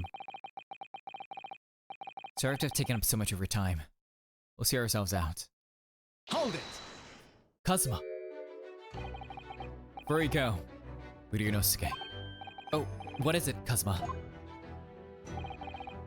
I just wanted to thank you. Kazuma-sama, what?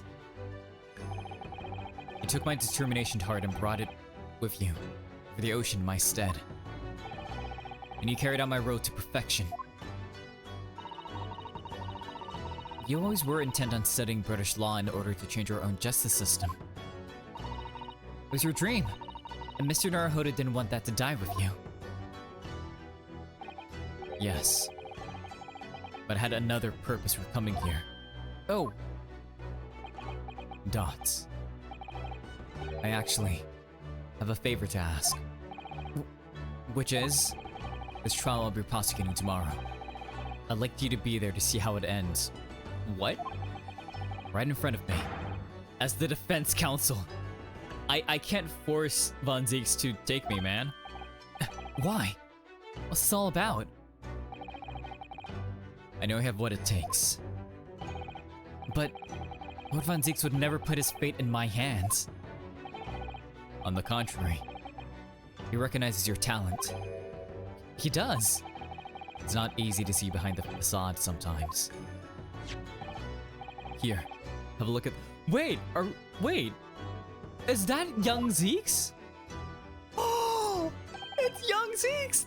It's him smiling. We finally have him smiling. What the hell?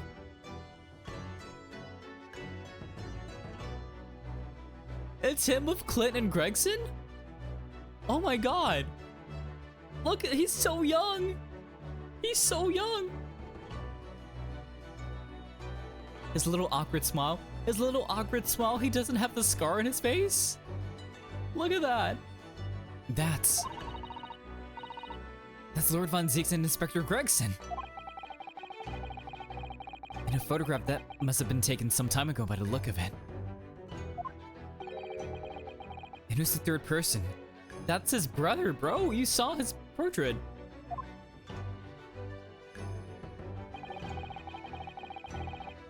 It was displayed very prominently in the detective's office. In Gregson's office, you mean? Yes. What I'm trying to say is, if you really think you can trust the Reaper, you might find that some straight talking makes him take a different view. Take it. Gregson's photograph has been entered into the court record. Aww. I don't understand. Why are you giving me this? Just hurry, Ryunosuke. Visiting hours at a prison are almost over. What are you doing, Kazuma? So this is how we convince him.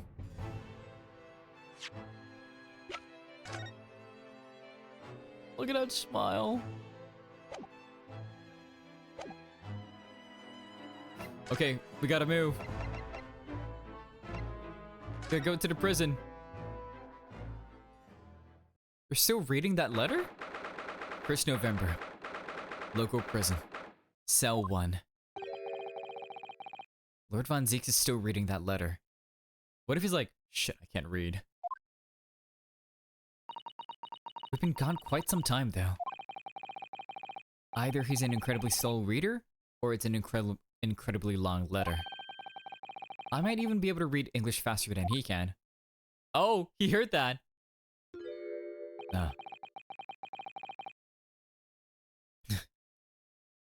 I was intending to ignore you entirely.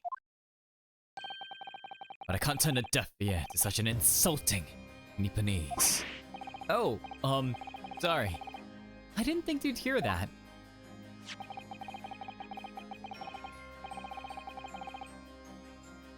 I had the case notes brought to me in secret. I was reading them to pass the time. You had it brought to you? Yes, we heard that your trial is set for tomorrow. Which is none of your business. So, have you found a lawyer? Or are you gonna represent yourself? How many times must I reiterate the same thing? This has nothing to do with you. In other words, no. Who brought them? He might have, I don't know what he paid to get it. Excuse me, it's all of our business. Exactly. We were just talking to Lord Strongharden. The prosecutor for your trial has been decided. I expected nothing less. Though, I have no idea who it is. It's going to be Kazuma Asogi. Asogi! And made the color drain from his face. Well then. It seems I'm going to have to engage in conversation with you again after all. Oh?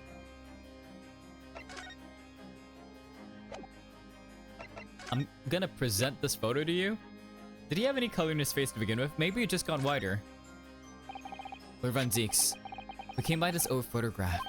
When did you get that?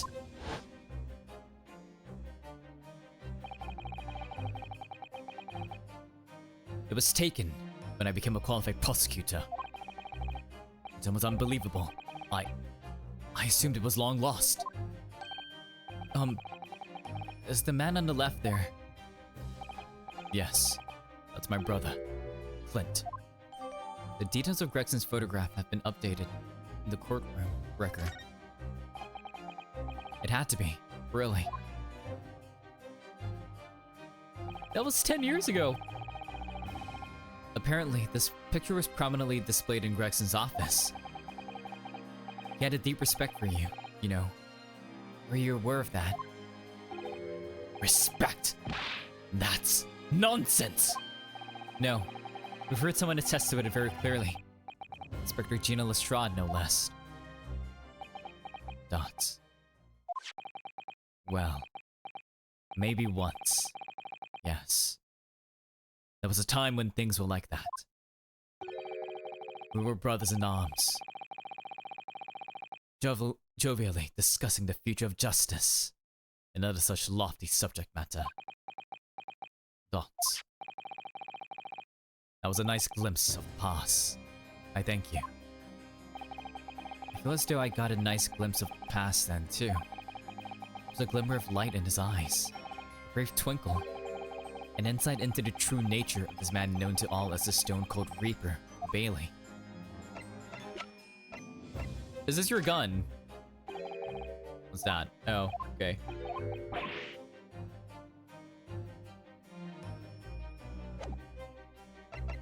Okay, Asogi. 10 years ago, my older brother, who was the director of prosecutions at the time, was murdered. And the killer, as you know, was a visiting student from the Far East. Not a single day goes by when I don't curse the name Asogi. Kenshin Asogi was Kazuma-sama's father.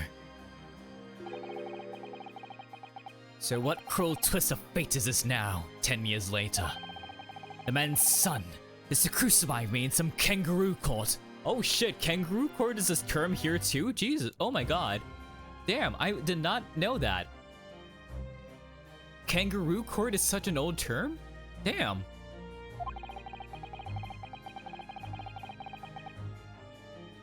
I still don't understand why Lord Strongheart apprenticed Kazuma to you. It's what he does. No doubt he knew of the young man's true identity from the outset. But what could he have been hoping to achieve? And let's not forget that it was only 8 days ago that Kazuma recovered from his amnesia.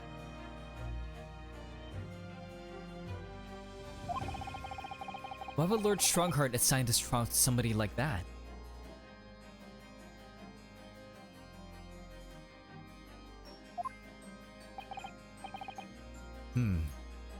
Asogi. The first known use of the term kangaroo court was apparently in 1841. Damn! Damn, okay, it's older than I expected. Alright. That name is the very epitome of my bane. The bane that is you Nipponese. Right. Your hatred of us, of all us Japanese.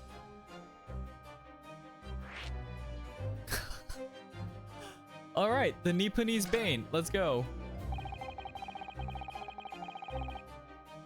I'd only just been appointed as a prosecutor when it happened 10 years ago. My brother, Clint, the director of prosecutions, was hunting down a mass murderer. So-called professor. Assigned to the investigation as his partner was a certain visiting student dispatched from Scotland Yard. And that was Genshin Asogi. Hey man, a little courtesy, we're gonna be representing you in court after all, literally. Exactly. I developed a deep respect for that man. He seemed noble-minded and chivalrous in the extreme to me. He had that ye old samurai spirit, man. But None of us saw the true nature of the man. So I lost everything when it happened. My esteemed brother, the people I believed in, and any semblance of right prevailing over wrong. Oh, how awful. To avenge my brother, I prosecuted Inosuke's trial. So that would have been your first trial, right? It wouldn't ordinarily have been allowed. But I beleaguered the ascribed prosecutor until he consented. What do you mean by the ascribed prosecutor? The man in charge of the Professor case inquiry, Lord Mill Strongheart. He was the prosecutor then. Wait, what? Lord Strongheart? He was a highly accomplished prosecutor, but he agreed to relinquish the trial to me and act as my advisor instead. Since that time, he's the one person to whom I felt indebted. I'm sure he must have seen your zeal for the case and recognized your potential as a prosecutor. Anyway, time passed, but then earlier this year, who should arrive in London but you? And, of all things, as a lawyer. Dots. I felt your animosity the first time I ever faced you in the courtroom. Your obvious deep loathing of us Japanese. I kept telling myself it was illogical. But for so many years, that hatred festered inside me. I could no longer control it. And I can't understand why. Now I know the history, man, he can no longer control his feelings for us. He had to see me in court.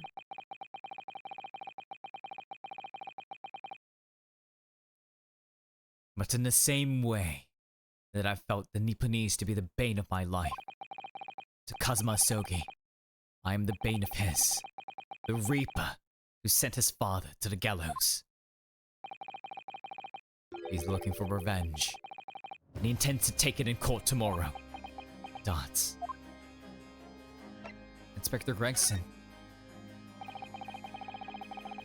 Gregson's transfer to the Paris Police Prefecture had finally been arranged for the coming month. But he will never make it to France now. It's a tragedy.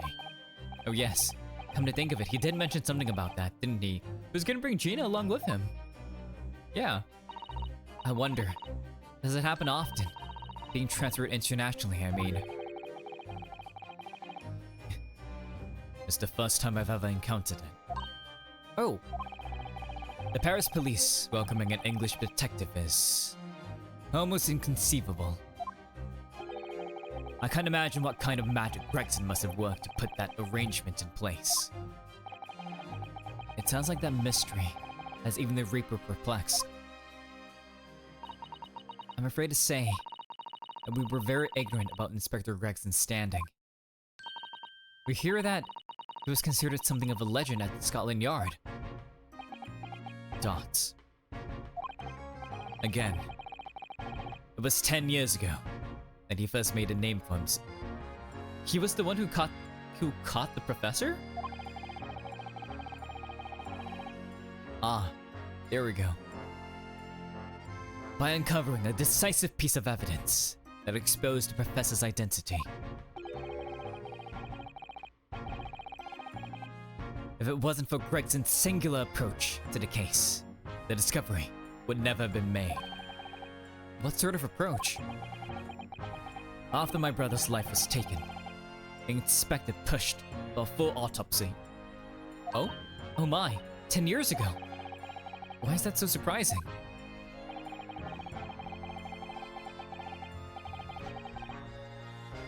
Autopsy was considered a desecration of the body at the time, and rarely performed. And my brother was of course a noble. That made the idea of it even more unthinkable. But something Gregson had dug up in his investigations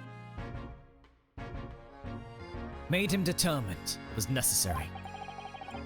His powerful conviction somehow influenced the House of Lords, and as a result, I could avenge my brother's death.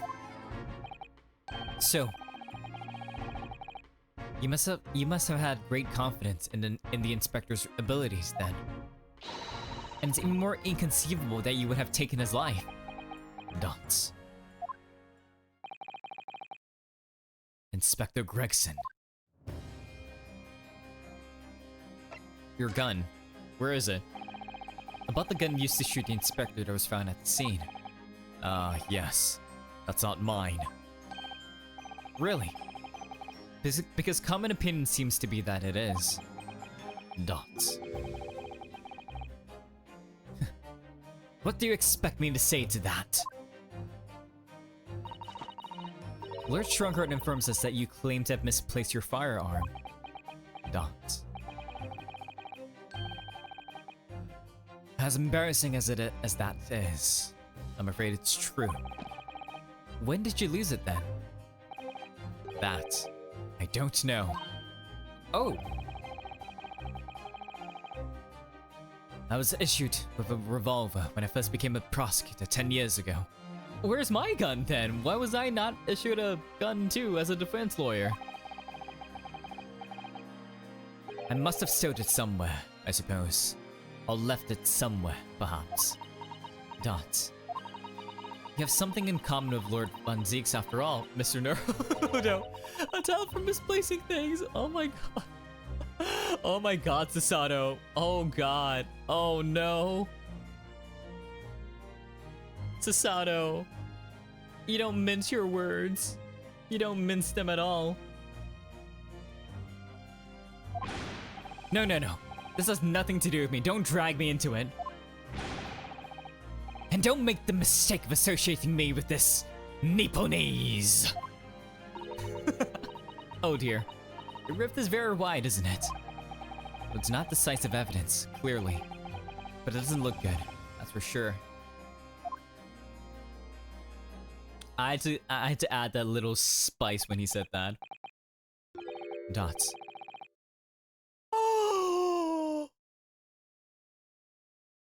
Oh my fucking god! Oh, wait, no. Oh, he said our name. He called us Naruhodo. Oh, Von Zeeks. Von Zeeks. You said it. You said the thing. You're not calling us your Nipponese friend or your learned friend. Oh god, okay. Mr. Naruhodo. Oh! That's the first time he's ever used my actual name. I've lost all confidence in my country's justice system. I don't trust the police, the judiciary, or lawyers. But there's still something. There's still one thing I'm willing to believe in. What's that?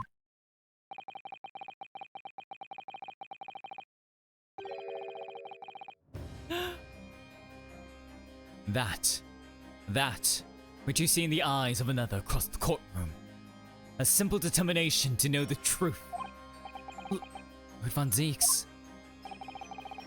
From the very first time we clashed in the Bailey almost a year ago now, I couldn't deny it, even though I dearly wished I could. Here is a loathsome Nipponese who has absolute integrity as a lawyer. Lord Von Zeeks! Lord Von Zeeks, my homie!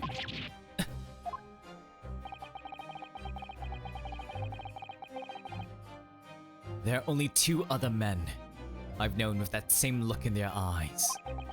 My brother, Clint, and Genshin Isoge.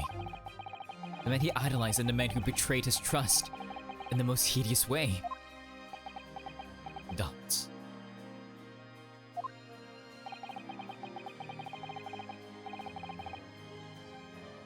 When you showed me that photograph just now, it reminded me. You mean this photograph. Back then, I was able to laugh. I was free of the shackles of trust, mistrust that plague me now. I looked to the future with hope. Since then, I protected myself against betrayal by refusing to trust anyone. But at times, the mire into which I've sunk makes it almost difficult, impossible to breathe. I'm so sorry. Dots. So, Mr. Naruhodo, I want to believe in that look in your eyes. I need to believe in it. In tomorrow's trial, will you advocate for me? Bunzies! Bunzies! Oh my god! He's using her name! He's asking us to advocate! Him! Oh my god! I'm so happy! Dots. Of course I will. It would be an honor. This is even better than a proposal.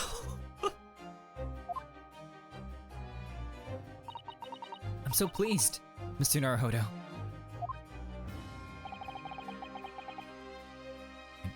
Then, and my life is in your hands.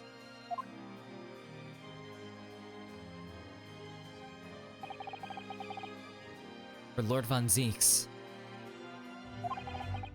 that must have been an incredibly hard thing to ask, which is why I simply cannot let the man down. Let's go. Tomorrow, in the Old Bailey, against my old friend Kazuma.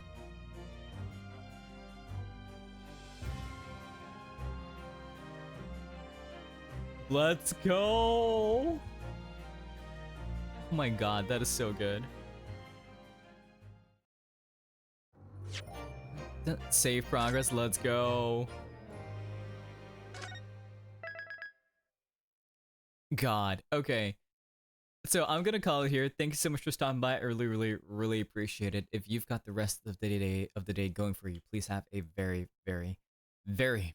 wonderful rest of your day. If you need to rest and decompress and go to bed like I do, then Toyasumi to you. Good night. Yeah.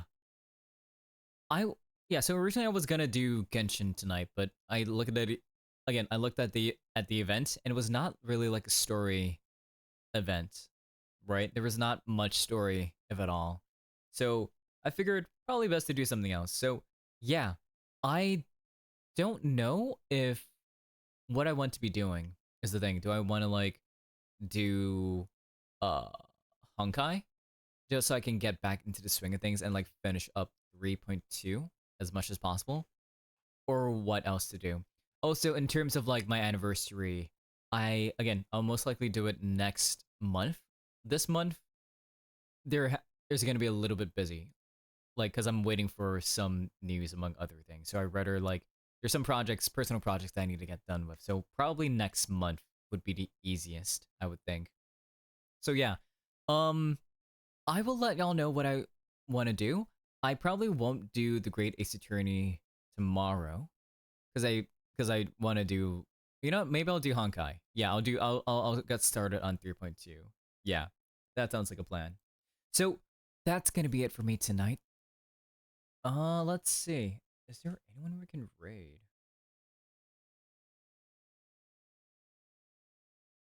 You know what? Let's just go raid the Cat Cafe. I feel like that'll be a nice way to chill out tonight. Mariko. There we go. Okay. So for those that don't know this Cat Cafe is a cat cafe in Nagoya where they do, I want to say like 16-hour streams, so like during the daytimes and the night. And it looks like the cats are they're pretty active right now, so let's go on over and see them, shall we? We don't need to do any raid messages at all because it's basically just a pet live stream. So yeah, I'll see y'all there. So in any case, Otsuya! And as always, this has been Toya, and I'll see ya.